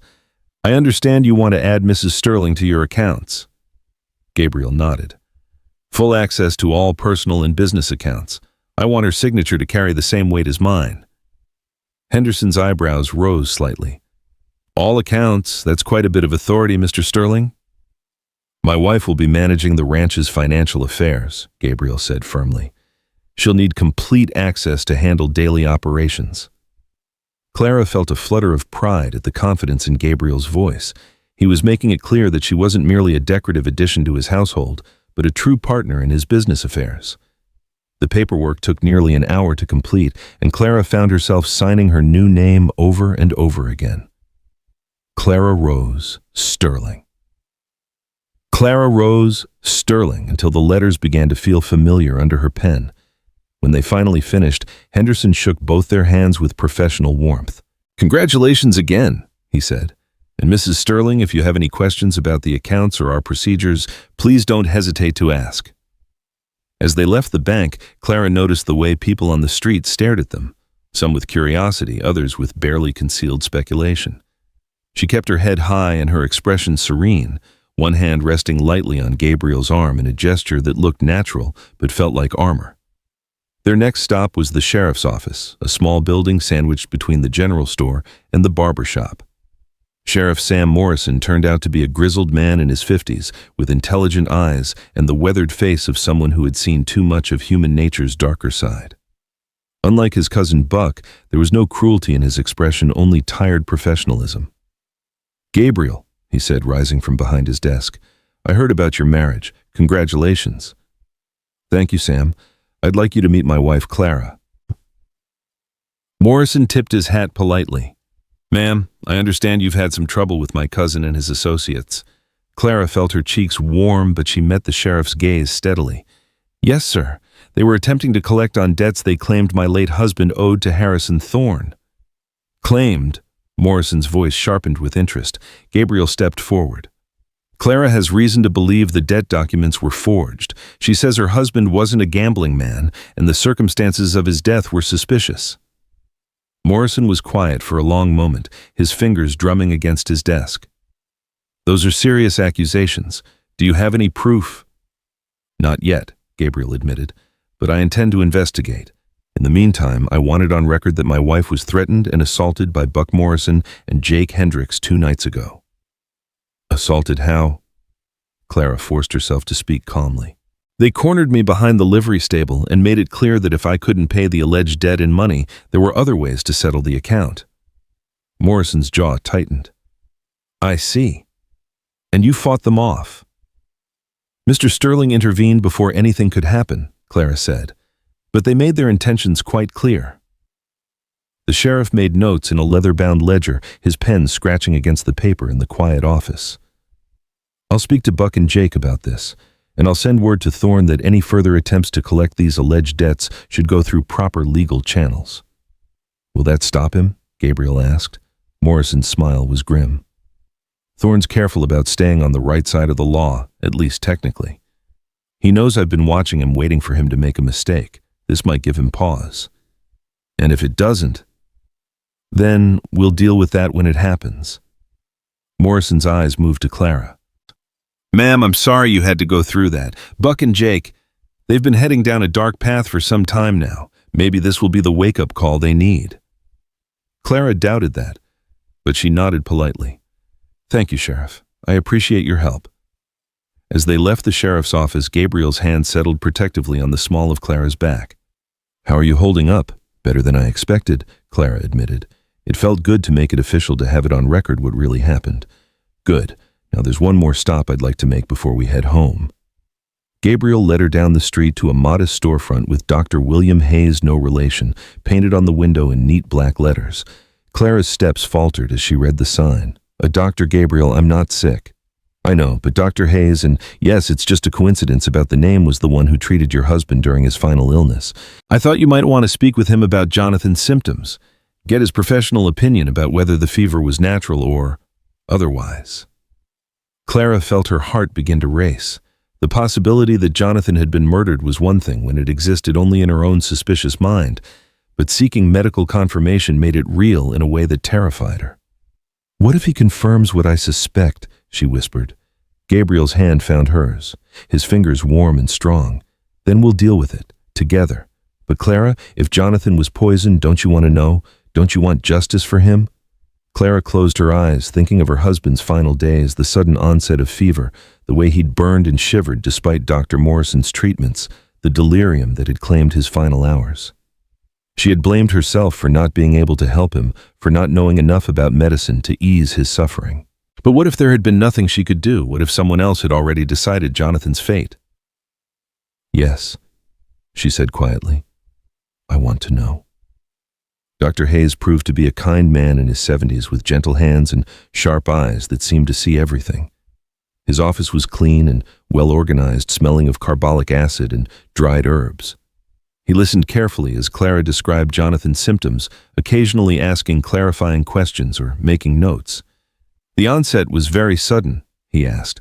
Within hours, Clara confirmed. He was fine at breakfast, complaining of a headache by midday and burning with fever by evening. And Dr. Morrison treated him for how long? A week.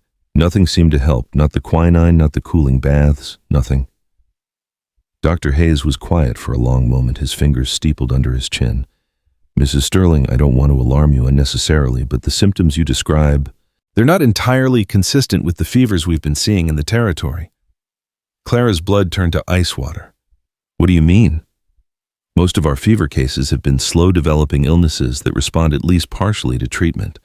What you're describing sounds more like acute poisoning, possibly arsenic or another heavy metal. Gabriel leaned forward in his chair. Could you determine that for certain, not without examining tissue samples, which would require... Dr. Hayes trailed off delicately. Exhumation, Gabriel finished. Could it be done? Theoretically, yes, but it would require a court order, and that would mean presenting evidence of suspected murder to Judge Harrison.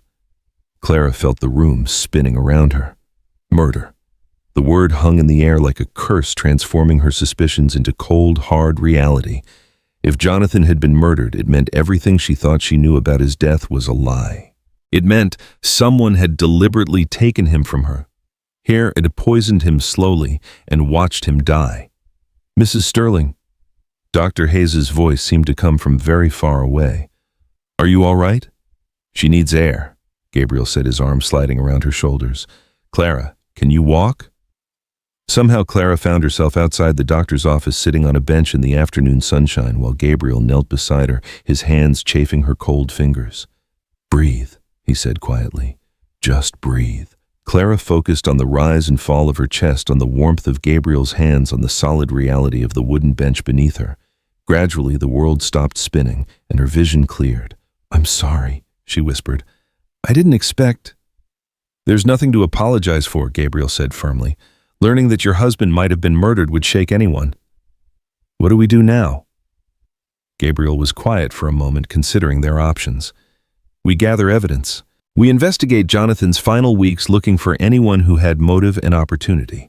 And if we find enough proof, we petition for an exhumation and proper examination." Clara nodded slowly. "Where do we start?" "With the forged debt documents. If Thorne was desperate enough to kill Jonathan for his land, he would have needed a legal way to claim it afterward. Those gambling debts were his insurance policy. But how do we prove they're forged?" Gabriel's smile was sharp as winter wind. "By finding the man who forged them. And I think I know exactly where to start looking." As they mounted their horses for the ride back to Sterling Ridge, Clara felt something she hadn't experienced since Jonathan's death: purpose. For months, she had drifted aimlessly, buffeted by forces beyond her control. But now she had direction, a mission that went beyond mere survival. If Jonathan had been murdered, she would find his killer. If Harrison Thorne thought he could steal her husband's life and her freedom, he was about to learn just how wrong he was. She was no longer Clara Hayes' desperate widow with nowhere to turn. She was Clara Sterling, and she had resources now, money protection, and a partner who seemed determined to help her find the truth. The ride home passed quickly, Clara's mind racing with plans and possibilities. By the time Sterling Ridge came into view, she felt transformed once again, not by desperation this time, but by resolve. Tomorrow she would begin learning the ranch's books, making herself useful, and building the partnership Gabriel had offered her. But she would also begin investigating Jonathan's death, tracking down the truth, no matter where it led. That evening, as she sat by the fire in the main parlor reviewing ledgers that Gabriel had brought from his office, Clara found herself thinking about the strange twists that had brought her to this place. 3 days ago, she had been a powerless widow facing an impossible situation. Now, she was the wife of one of the territory's most influential men, with access to resources she had never dreamed of possessing. It should have felt like a fairy tale, a miraculous rescue from certain doom. But Clara was beginning to understand that her story was far from over. In some ways, it was just beginning. The woman who had married Gabriel Sterling was not the same woman who had fled through the streets of Redemption Valley, and she was determined to become someone even stronger still. The numbers in the ledgers told their own story. Sterling Ridge was indeed prosperous, with diversified income streams and careful financial management. But more than that, they revealed the character of the man she had married. Every expense was carefully justified, every investment thoughtfully planned. Gabriel paid his workers well, contributed generously to the church and school, and maintained reserves that spoke of hard-won wisdom about the unpredictability of ranch life. "Finding everything in order," Gabriel's voice came from the doorway, and Clara looked up to see him watching her with interest. "More than in order," she replied, setting down her pen. "These books are a work of art, Gabriel. Everything is so carefully organized and documented." Gabriel moved into the room, settling into the chair across from her. "Marie's influence. She had a gift for organization that I've tried to maintain since her death." Clara felt the familiar pang at the mention of Gabriel's first wife, but it was gentler now, tinged with understanding rather than jealousy. "She sounds like she was remarkable." "She was. But so are you, Clara. What you've been through, what you've survived, it takes remarkable strength to endure what you have and still be willing to fight for justice." Clara felt warmth spread through her chest at his words. "I had good motivation, and now I have help." Gabriel's gray eyes met hers across the lamplight, and Clara saw something there that made her pulse quicken. Respect, certainly, but also something warmer and more complicated. "Yes," he said quietly. "Now you have help." The moment stretched between them, full of possibility and unspoken questions. Clara found herself wondering what it would be like to close the distance between them, to discover if the gentleness she saw in Gabriel's eyes extended to his touch. But even as the thought formed, she pushed it away. It was too soon, too complicated, too dangerous to hope for more than the partnership he had already offered.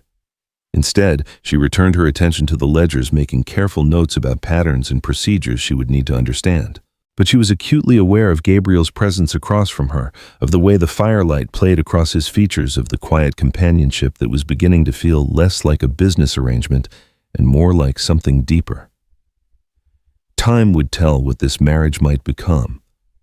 For now, it was enough that she felt safe, valued, and no longer alone in the world. Tomorrow would bring its own challenges and discoveries. But tonight, Clara Sterling sat by her own fireside in her own home, planning a future that was finally truly hers to choose. Time would tell what this marriage might become.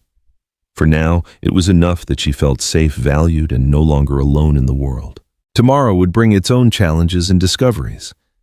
But tonight, Clara Sterling sat by her own fireside in the future arrived sooner than expected. Riding hard through the pre-dawn darkness 3 days later in the form of Chen Wei pounding on the front door with news that would shatter the fragile peace Clara had begun to build at Sterling Ridge. She woke to the sound of urgent voices drifting up from the entryway below Gabriel's deep tones, mixing with Chen's rapid, worried words in a language she didn't recognize. The clock on her nightstand showed 4:30 in the morning, and Clara's blood turned cold as she realized that only disaster brought men calling at such an hour. She threw on her robe and hurried downstairs to find Gabriel fully dressed, strapping on his gun belt with grim efficiency. Chen Wei stood nearby, his usually calm demeanor replaced by obvious agitation, his weathered hands gesturing as he spoke in urgent Chinese. "What's happened?" Clara asked, her voice cutting through their conversation. Gabriel looked up, his gray eyes dark with concern. "There's been trouble in town. Someone broke into Dr. Hayes' office last night, made quite a mess of the place." Clara felt her stomach drop. "Dr. Hayes, is he all right?" "He's fine," Gabriel said, buckling his belt with sharp, precise movements. He wasn't there when it happened, but Clara, they took his medical files, all of them. The implication hit her like a physical blow. Someone had learned about their visit to the doctor, had known they were asking questions about Jonathan's death, and now the evidence that might have supported their suspicions was gone. "It was Thorne," she whispered. "Most likely. Chen says Sheriff Morrison is at the scene now, but—" Gabriel trailed off, but Clara could read the rest in his expression. There would be no evidence linking Thorne to the break-in, no way to prove what had been taken or why. "I'm coming with you," Clara said, already moving toward the stairs. Gabriel caught her arm gently but firmly. "Clara, if this is connected to our investigation, it could be dangerous. I'd rather you stayed here where I know you're safe." "Safe?" Clara pulled free from his grasp, anger flaring in her chest. "Gabriel, someone just destroyed evidence that might have proven my husband was murdered. I'm not staying here while you handle this alone." Gabriel studied her face for a long moment, seeing the determination in her dark eyes, the set of her jaw that brooked no argument. Finally, he nodded. "All right, but you stay close to me, and if I tell you to leave, you leave. No questions, no arguments." "Agreed?" Clara said, though they both knew she was lying. 20 minutes later, they were riding hard toward Redemption Valley, the horses' hooves pounding against the frozen ground as the sky began to lighten with the approaching dawn. Gabriel had insisted Clara wear his spare gun belt, and the weight of the pistol at her hip felt both foreign and oddly comforting. "Have you ever fired a weapon?" Gabriel asked as they crested the ridge that overlooked the valley. "My father taught me to shoot when I was 12, Clara replied. "Rabbits mostly, sometimes coyotes that got too close to the chickens, but I haven't held a gun in years." "It's like riding a horse," Gabriel said grimly. "You never really forget.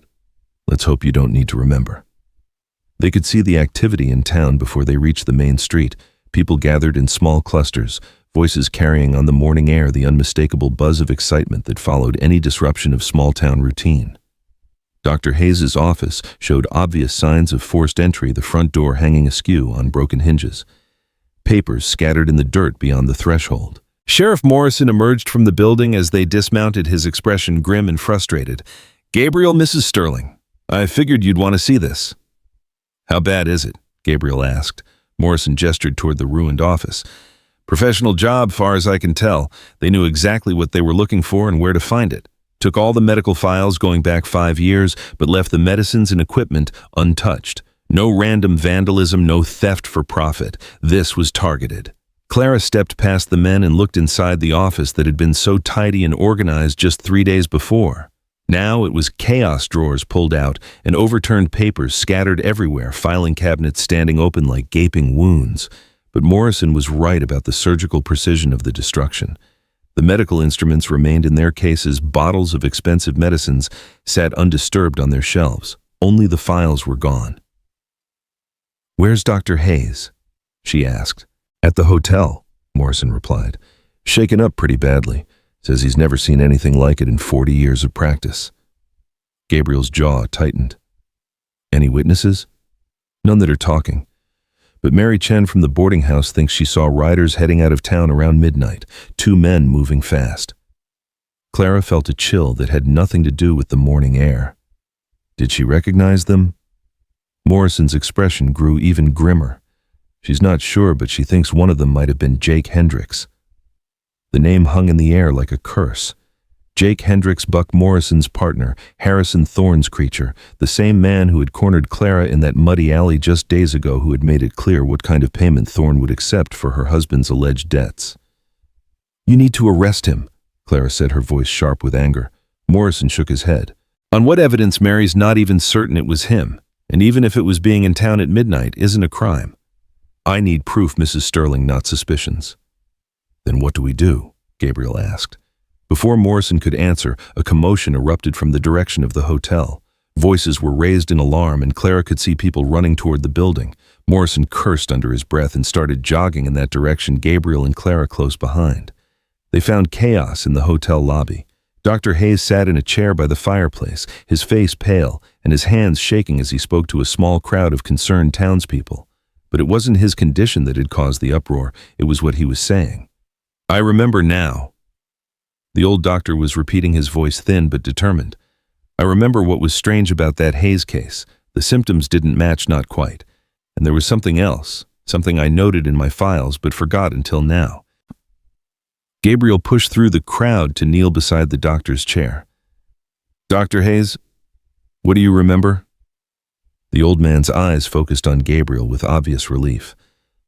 "Mr. Sterling, thank God you're here. They took my files, all of them, but they can't take what's in my head. Jonathan Hayes wasn't just poisoned, he was poisoned with something specific, something I've only seen once before." Clara felt her heart begin to race. "What kind of poison?" Dr. Hayes looked up at her with sad, knowing eyes. "Arsenic mixed with mercury compounds. It's a particularly cruel combination. The arsenic causes the fever and delirium, but the mercury prevents the body from eliminating the poison naturally. The victim dies slowly in agony while appearing to have succumbed to natural fever." The words hit Clara like a physical blow. Someone hadn't just killed Jonathan, they had tortured him, made him suffer for days while she watched helplessly, believing he was simply ill. "Who else have you seen this used on?" Gabriel asked quietly. Dr. Hayes was silent for a long moment, his weathered face creased with memory and pain. When he spoke, his voice was barely above a whisper. "Marie Sterling. And your daughter Elizabeth." The world seemed to stop. Clara heard Gabriel's sharp intake of breath, saw the color drain from his face as the implication sank in. Marie and Elizabeth hadn't died of fever, they had been murdered with the same poison that had killed Jonathan. "No," Gabriel whispered, his voice broken. "That's not possible. Dr. Morrison treated them. He said it was fever, the same sickness that's been claiming people throughout the territory." Dr. Hayes shook his head sadly. "William Morrison knows poison when he sees it, Mr. Sterling. If he told you it was fever, he was either grossly incompetent or deliberately lying." The accusation hung in the air like smoke from a gunshot. "Morrison, Buck, Morrison's brother. The man who had treated both Marie and Jonathan in their final days was either a fool or a murderer himself." Gabriel rose slowly to his feet, his hand moving instinctively to the gun at his hip. When he spoke, his voice was deadly calm. "Where is Dr. Morrison now?" "Sheriff Morrison." Sam Morrison stepped forward, his face grim with understanding. "He left town 2 days ago. Said he had family business in Denver and would be gone for several weeks." "How convenient," Clara said, her voice dripping with bitter sarcasm. He disappears just as we start asking questions about suspicious deaths. There's more. Dr. Hayes continued, his voice growing stronger with each revelation. The poison combination I described, it's not common knowledge. It requires specific medical training to prepare and administer effectively. Whoever killed your loved ones knew exactly what they were doing.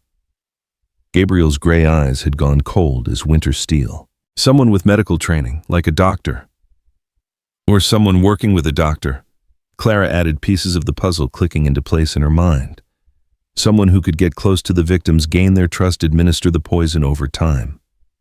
Sheriff Morrison was taking notes, his pen scratching against paper with increasing urgency. Dr. Hayes, would you be willing to swear to all of this in court, to testify that the deaths of Marie Sterling, Elizabeth Sterling, and Jonathan Hayes were murders, not natural fever? The old doctor nodded firmly. I'll testify to what I observed and what my medical knowledge tells me. Someone killed these people, Sheriff, and they used my profession to do it. Gabriel turned to face the sheriff, and Clara was startled by the transformation in his features. Gone was the gentle, patient man who had offered her coffee that morning. In his place stood someone harder, more dangerous, a man who had found his wife and child's killer and would not rest until justice was done. I want you to issue a warrant for Dr. William Morrison's arrest, Gabriel said quietly. On what charges? 3 counts of murder. Sheriff Morrison nodded grimly. I'll telegraph the Denver authorities, have them pick him up for questioning. But Gabriel, even if we find him proving he did this, won't be easy. The bodies have been buried for months or years. Then we dig them up, Gabriel said simply. All 3 of them. We exhume the bodies and have them examined by doctors who know what to look for. Clara felt a shiver run down her spine at the thought of Jonathan's grave being opened, his body subjected to examination and analysis. But if it would prove he was murdered, if it would bring his killer to justice, she could bear it. I'll petition Judge Harrison for the exhumation orders, she said quietly. As Jonathan's widow, I have the right to request further examination if I suspect foul play. Gabriel's eyes met hers across the crowded lobby, and Clara saw something in them that made her pulse quicken, gratitude, respect, and something deeper that might have been affection. And I'll do the same for Marie and Elizabeth, he said. We'll face this together, Clara. All of it. The crowd in the lobby had grown quiet, sensing the gravity of what was being discussed. These weren't just accusations of murder, they were accusations that would shake the foundations of their small community, that would reveal corruption and conspiracy, reaching into the very institutions they trusted to protect them. There's something else, Dr. Hayes said, his voice cutting through the tense silence. Something I couldn't remember clearly until the shock of the break-in brought it back. The night before Jonathan Hayes died, Dr. Morrison came to see me.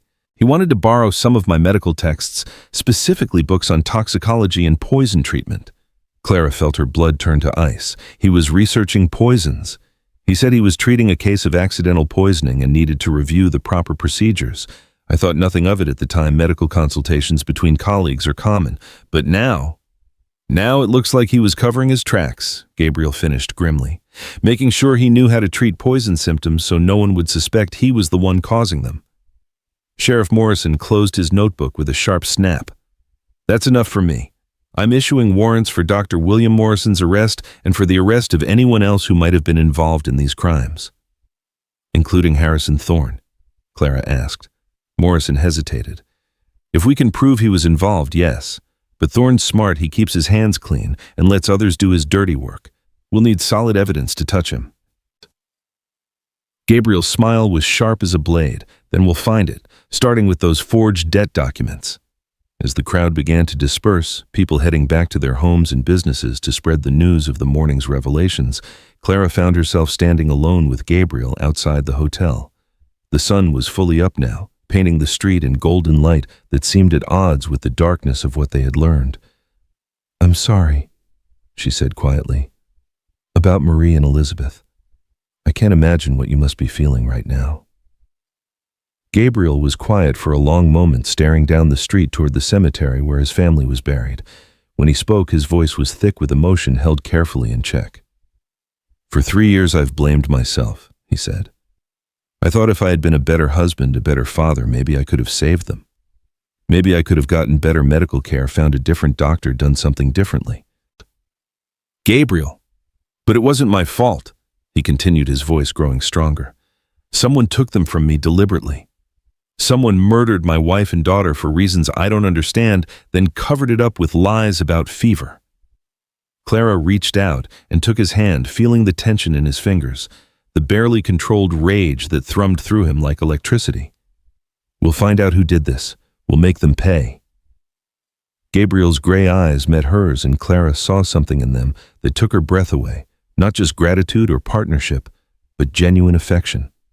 In the space of a few days, she had gone from being a stranger he was helping to someone he trusted, someone he cared about.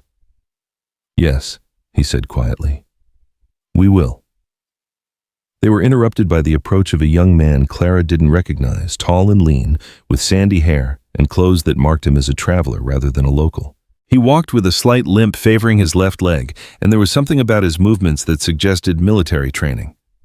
Excuse me, the stranger said, his voice carrying a slight accent Clara couldn't place. I'm looking for Gabriel Sterling. I was told I might find him here. Gabriel tensed his hand, moving instinctively toward his gun. I'm Sterling. What do you want? The young man stopped a respectful distance away, his hands visible and empty. My name is Jackson Reed. I think we need to talk about Harrison Thorne and the death of your wife. The words hit like lightning, and Clara saw Gabriel's face go white with shock. What do you know about my wife's death? Reed glanced around the street, noting the people who were still lingering nearby, obviously hoping to overhear more of the morning's dramatic revelations. Perhaps we could speak somewhere more private. What I have to tell you, it's not for everyone's ears. Gabriel studied the stranger's face for a long moment, then nodded curtly. Sterling Ridge, follow us.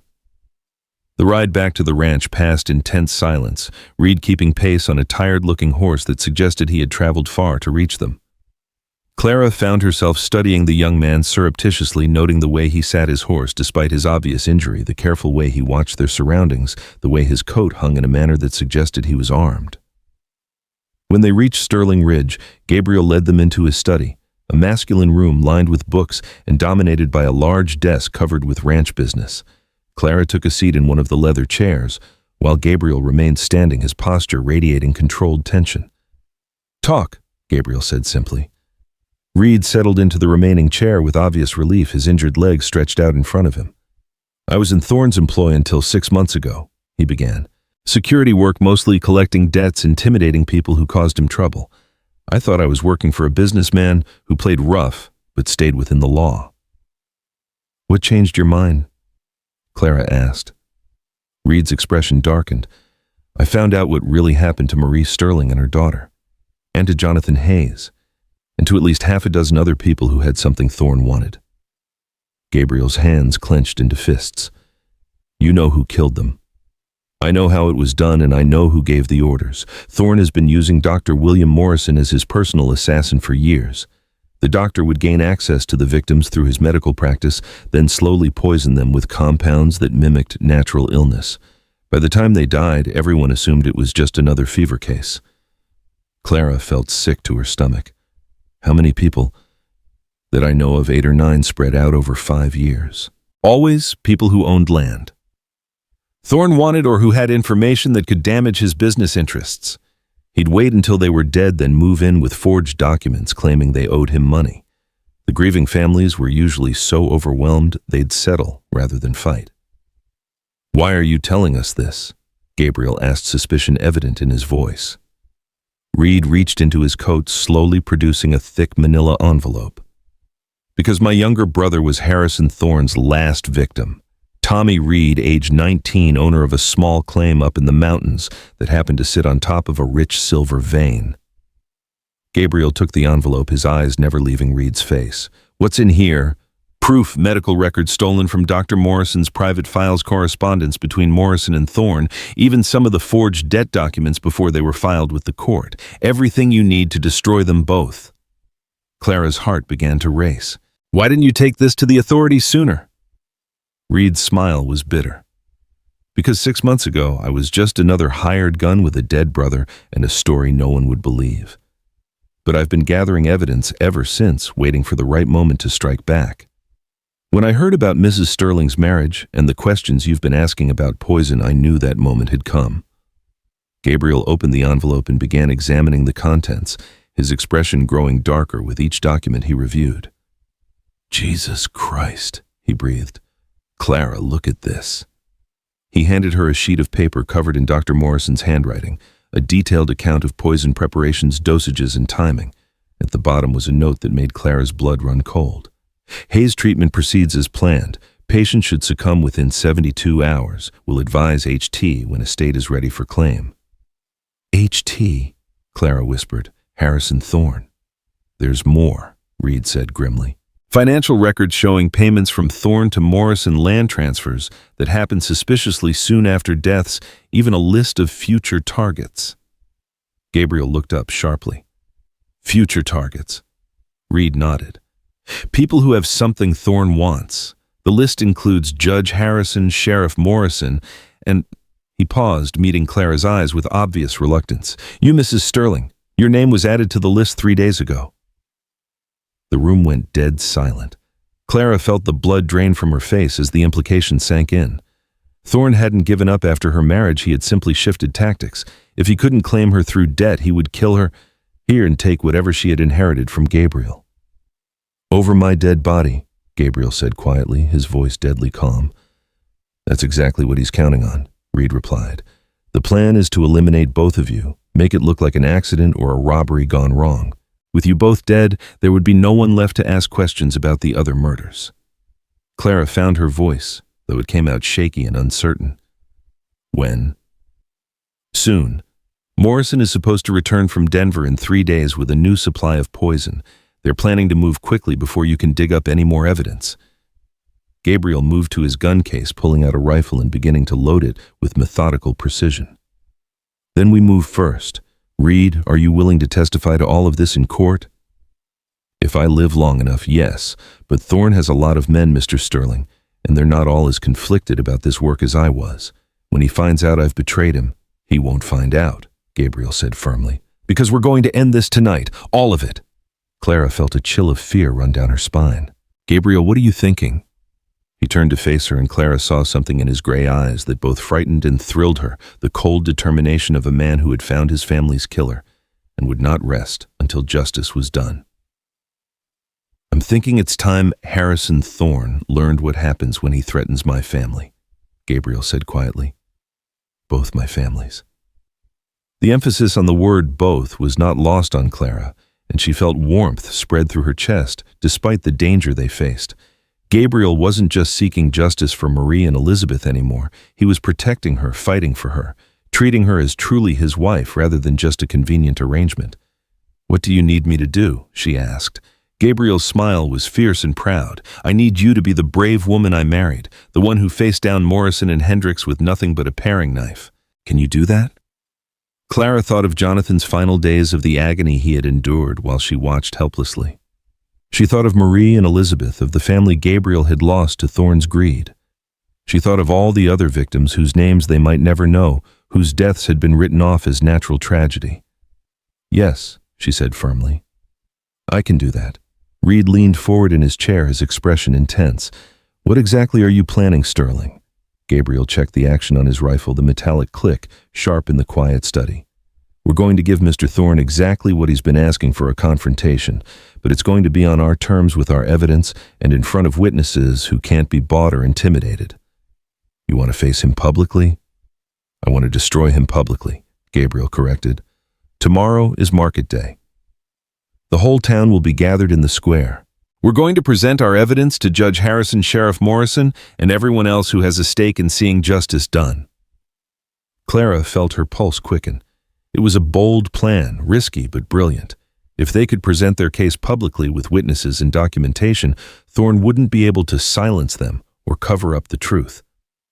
"And if he tries to stop us?" she asked. Gabriel's smile was cold as winter morning. "Then we'll be ready for him." As the afternoon wore on, they made their preparations with the careful precision of soldiers preparing for battle.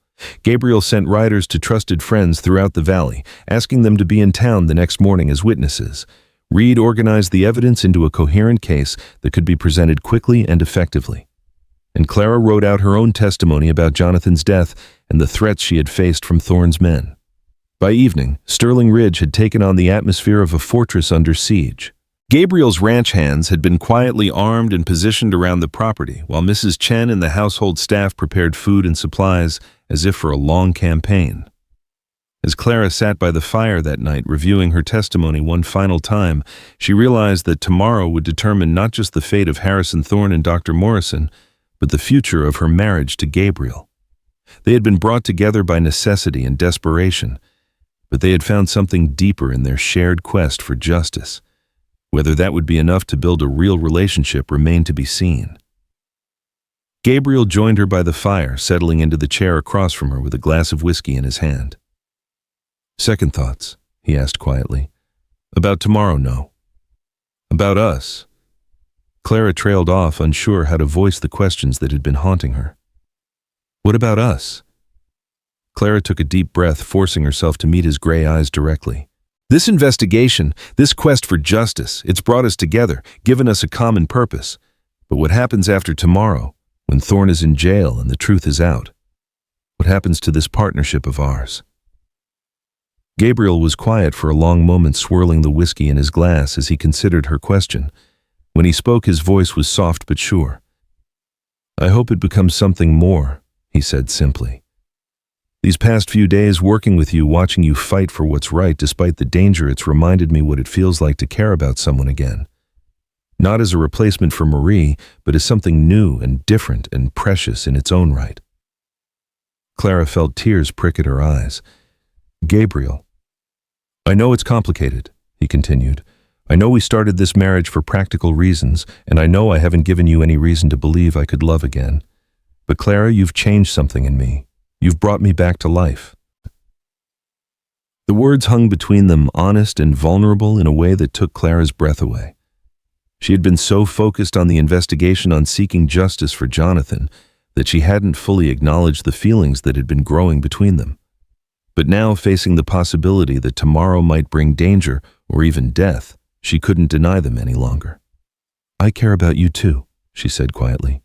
"More than I expected, more than I thought I could after Jonathan. You've given me back my strength, my sense of purpose. You've made me feel valuable again." Gabriel set down his glass and moved to kneel beside her chair, taking her hands in his. "Then whatever happens tomorrow, we face it together, as partners, as friends, and maybe if we're lucky enough to survive this, as something more." Clara looked down at their joined hands, at the gold ring on her finger that had belonged to another woman but somehow felt right on her hand. Tomorrow would bring its own challenges and revelations. But tonight she felt something she hadn't experienced since before Jonathan's death, hope for the future. "Together," she agreed, squeezing his hands. "Whatever comes, we face it together." "Together," she agreed, squeezing his hands. "Whatever comes, we face it together." Dawn broke gray and uncertain over Redemption Valley, matching the mood that settled over Clara as she prepared for what might be the most dangerous day of her life. Dawn broke gray and uncertain over Redemption Valley, matching the mood that settled over Clara as she prepared for what might be the most dangerous day of her life. She had slept poorly, her dreams haunted by visions of Jonathan's final agony and the cold calculation in Harrison Thorne's pale eyes. But when she looked in the mirror that morning, the woman staring back was not the frightened widow who had fled through muddy streets just a week ago. This woman wore confidence like armor, her dark hair pinned back severely, her dress practical but elegant, chosen to command respect in the town square. Gabriel was already downstairs when she descended, standing by the window with a cup of coffee in his hand, watching the road that led to town. He had dressed carefully too. His best suit, polished boots, the kind of formal attire that marked a man of substance and authority. But Clara could see the tension in his shoulders, the way his free hand rested near his gun belt. "Any sign of movement?" she asked, joining him at the window. "Reed's men spotted riders heading toward town about an hour ago." Gabriel replied, his voice grim. "Looks like Thorne knows something's happening. He's bringing reinforcements."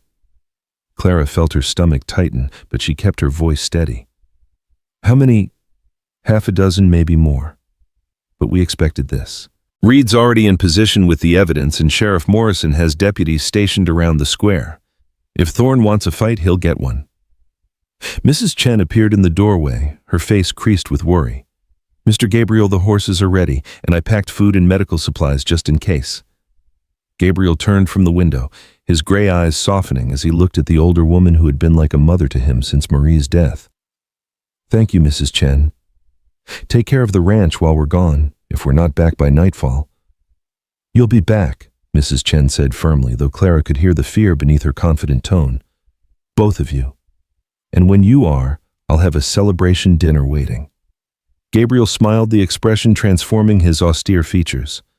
"I'll hold you to that." The ride to town passed in relative silence, each of them lost in their own thoughts as they navigated the familiar trail. Clara found herself studying the landscape as if seeing it for the first time. The golden aspens trembling in the morning breeze, the distant peaks crowned with early snow. The valley spread out below them like a patchwork quilt. It was beautiful country worth fighting for, worth the risks they were about to take. As they approached the outskirts of Redemption Valley, Gabriel reached out and caught Clara's hand. "Whatever happens today, I want you to know something. Marrying you. It was the best decision I've made since Marie died. You've given me back something I thought I'd lost forever." Clara felt tears prick at her eyes, but she blinked them back. "Gabriel, I love you," he said simply, the words falling between them like stones dropped into still water. "I didn't expect it, didn't plan for it, but it's true. I love you, Clara Sterling, and whatever comes next, I needed you to know that." The words hit her like lightning, illuminating feelings she had been afraid to acknowledge. "I love you too," she whispered, the confession feeling both natural and miraculous. "More than I thought possible, more than I believed I could love anyone again." Gabriel's smile was brilliant as sunrise. "Then we have something worth fighting for." They reached the town square to find it already filling with people, the usual market day crowd, augmented by curious onlookers who had heard rumors of the morning's planned revelations. Clara could see Sheriff Morrison and his deputies positioned strategically around the square, their hands resting casually on their weapons. Judge Harrison stood near the courthouse steps, his official robes lending gravity to the proceedings, while Reed waited nearby with a leather satchel containing their evidence. But it was the group of men gathered near the saloon that made Clara's blood run cold. Harrison Thorne stood at their center, immaculately dressed as always, his pale eyes scanning the crowd with predatory calculation. Buck Morrison and Jake Hendricks flanked him, along with several other men Clara didn't recognize, but whose hard faces and gun belts marked them as hired muscle. "He brought an army," Clara murmured. "So did we," Gabriel replied, nodding toward the crowd. Clara followed his gaze and realized that many of the faces she saw belonged to Gabriel's friends and allies, ranch owners, business people, honest citizens who had grown tired of Thorne's influence over their community. Sometimes the best weapon is the truth, witnessed by people who can't be bought or intimidated. They dismounted near the courthouse, and immediately Clara felt the weight of dozens of eyes upon them.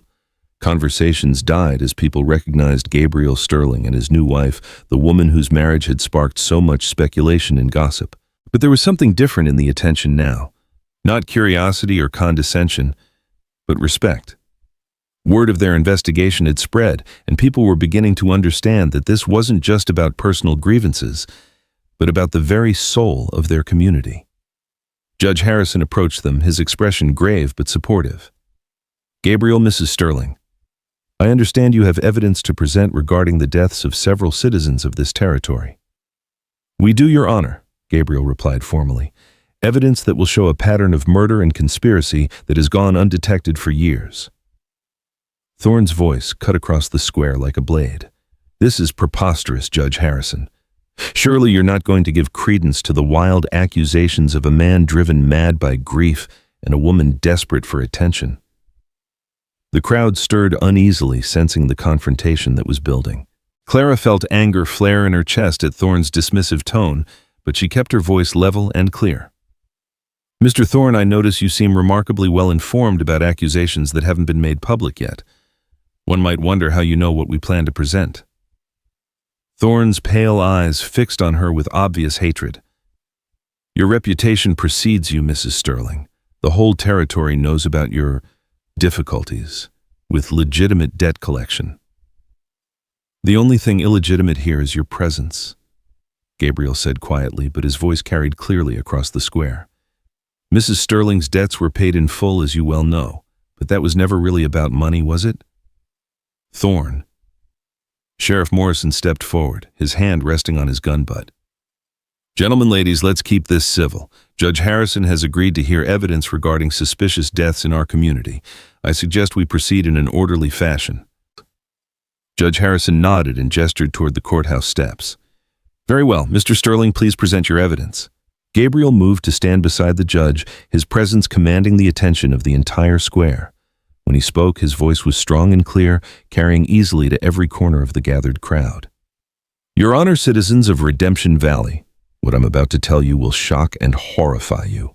For years, a conspiracy has operated in our midst, using the sacred trust of medical practice to murder innocent people and steal their property. A murmur rippled through the crowd, but Gabriel continued without pause. Dr. William Morrison, supposedly a healer and protector of life, has been systematically poisoning patients at the behest of Harrison Thorne.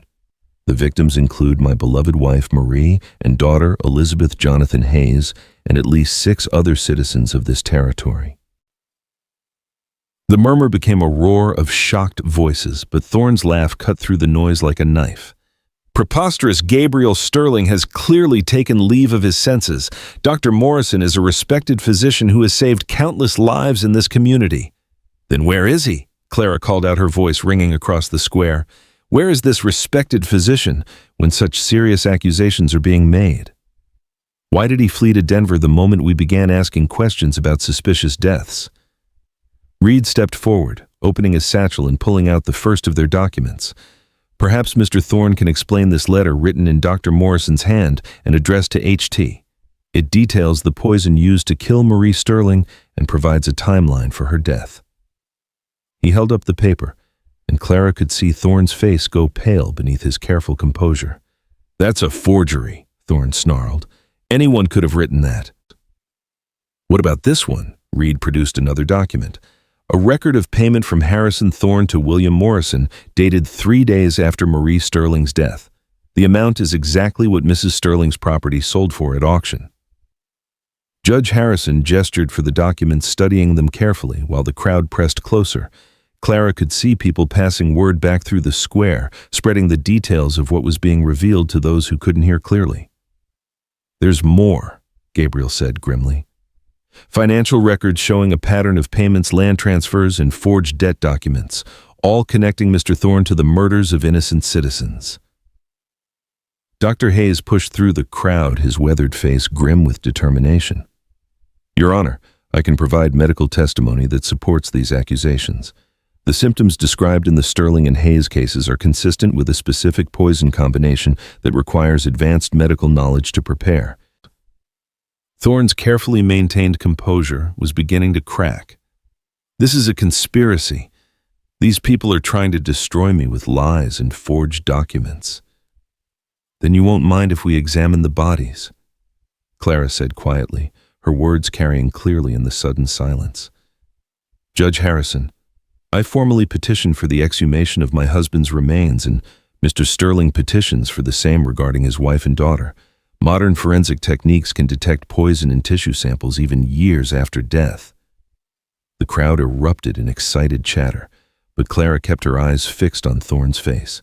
She saw something flicker there, fear quickly suppressed but unmistakable.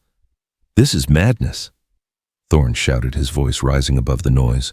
You cannot seriously consider desecrating graves based on the ravings of grieving relatives. Judge Harrison raised his hand for silence.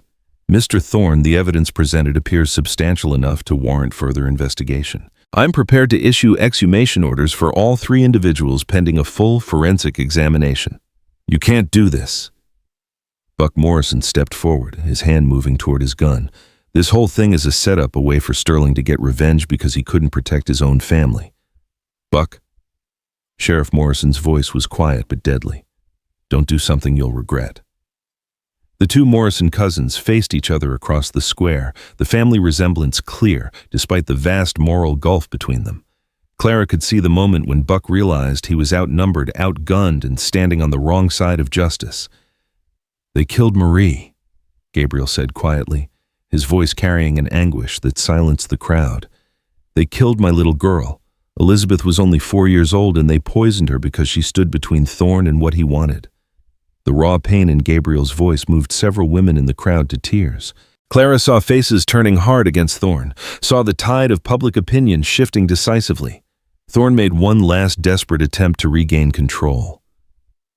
Even if Morrison did these things, and I'm not admitting he did, what proof do you have that I was involved?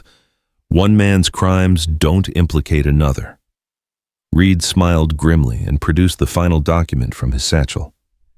What about this, Mr. Thorne? Your own handwriting detailing which properties you wanted acquired and when, including specific instructions about making Jonathan Hayes's death look natural.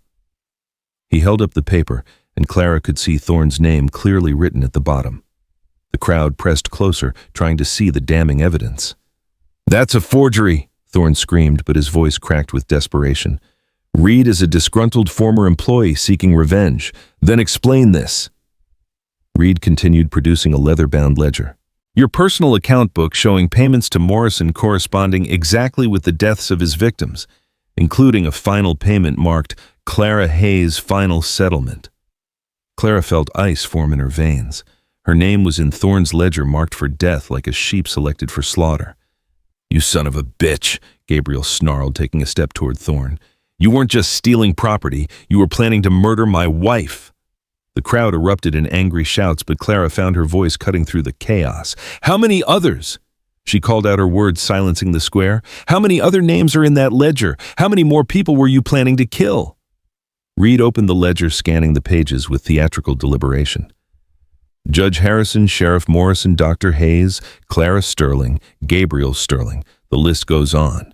Everyone who posed a threat to Thorne's operations. Sheriff Morrison's face went white. He was planning to kill me. "You were getting too close to the truth," Reed confirmed.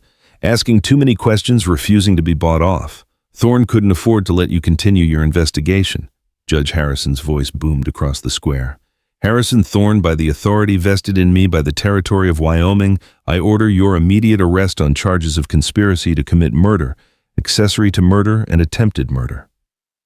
"You can't prove anything," Thorne snarled, but Clara could see panic in his pale eyes now. "Those documents could be forgeries, the testimony could be lies." "Then you'll have your chance to defend yourself in court," the judge replied calmly. "Sheriff Morrison, please place Mr. Thorne under arrest." What happened next unfolded with the terrible inevitability of an avalanche. As Sheriff Morrison stepped forward with handcuffs, Buck Morrison and Jake Hendricks moved to block his path. The hired gunmen Thorne had brought spread out in a defensive formation, their hands hovering over their weapons. "Nobody's arresting anybody," Buck growled. "Not today." Gabriel's voice was deadly calm. "You're outnumbered, Buck. Look around you, count the guns pointed in your direction." Clara followed his gaze and realized he was right. Gabriel's allies had moved quietly into position during the confrontation surrounding Thorne's men. Ranch hands, business owners, even some of the women in the crowd had produced weapons from concealed locations. The entire square had become an armed camp with Thorne's faction vastly outnumbered. "Surrender now, and you might live to see trial," Gabriel continued. "Fight and you'll die in the dirt where you stand." For a moment, Clara thought Buck Morrison might actually surrender. She could see him calculating odds, counting guns, realizing the futility of resistance. But then Thorne's voice cut through the tension like a whip crack. "If I'm going down, I'm taking some of you with me." Thorne's hand flashed to his coat, emerging with a small pistol that he pointed directly at Clara. Time seemed to slow as she stared down the barrel, seeing her death reflected in the weapon's dark eye. But Gabriel was already moving, throwing himself between Clara and the gun, just as Thorne pulled the trigger. The gunshot cracked across the square like thunder, and Gabriel grunted as the bullet caught him in the shoulder, spinning him around. Clara's scream of anguish was lost in the eruption of gunfire that followed. Thorne's men drew their weapons, but they were already surrounded and outnumbered. The battle was brief but vicious, filling the square with smoke and the sharp crack of gunshots. When the smoke cleared, 5 men lay dead or dying in the dust. Thorne himself had taken a bullet in the chest and was gasping out his final breaths, his pale eyes already glazing over. Buck Morrison and Jake Hendricks were both wounded but alive, their guns kicked away by Sheriff Morrison's deputies. But Clara's attention was focused entirely on Gabriel, who sat propped against the courthouse steps with blood seeping through his shirt. Dr. Hayes was already kneeling beside him, examining the wound with practiced hands. "Gabriel." Clara fell to her knees beside him, her hands hovering uncertainly over his wounded shoulder. "How bad is it?" Dr. Hayes looked up with a reassuring smile. Clean wound straight through the muscle. He'll be sore for a few weeks, but there's no permanent damage. Gabriel tried to sit up straighter, wincing at the movement. Clara, are you hurt? I'm fine, she said, tears streaming down her face. You saved my life. You took a bullet meant for me.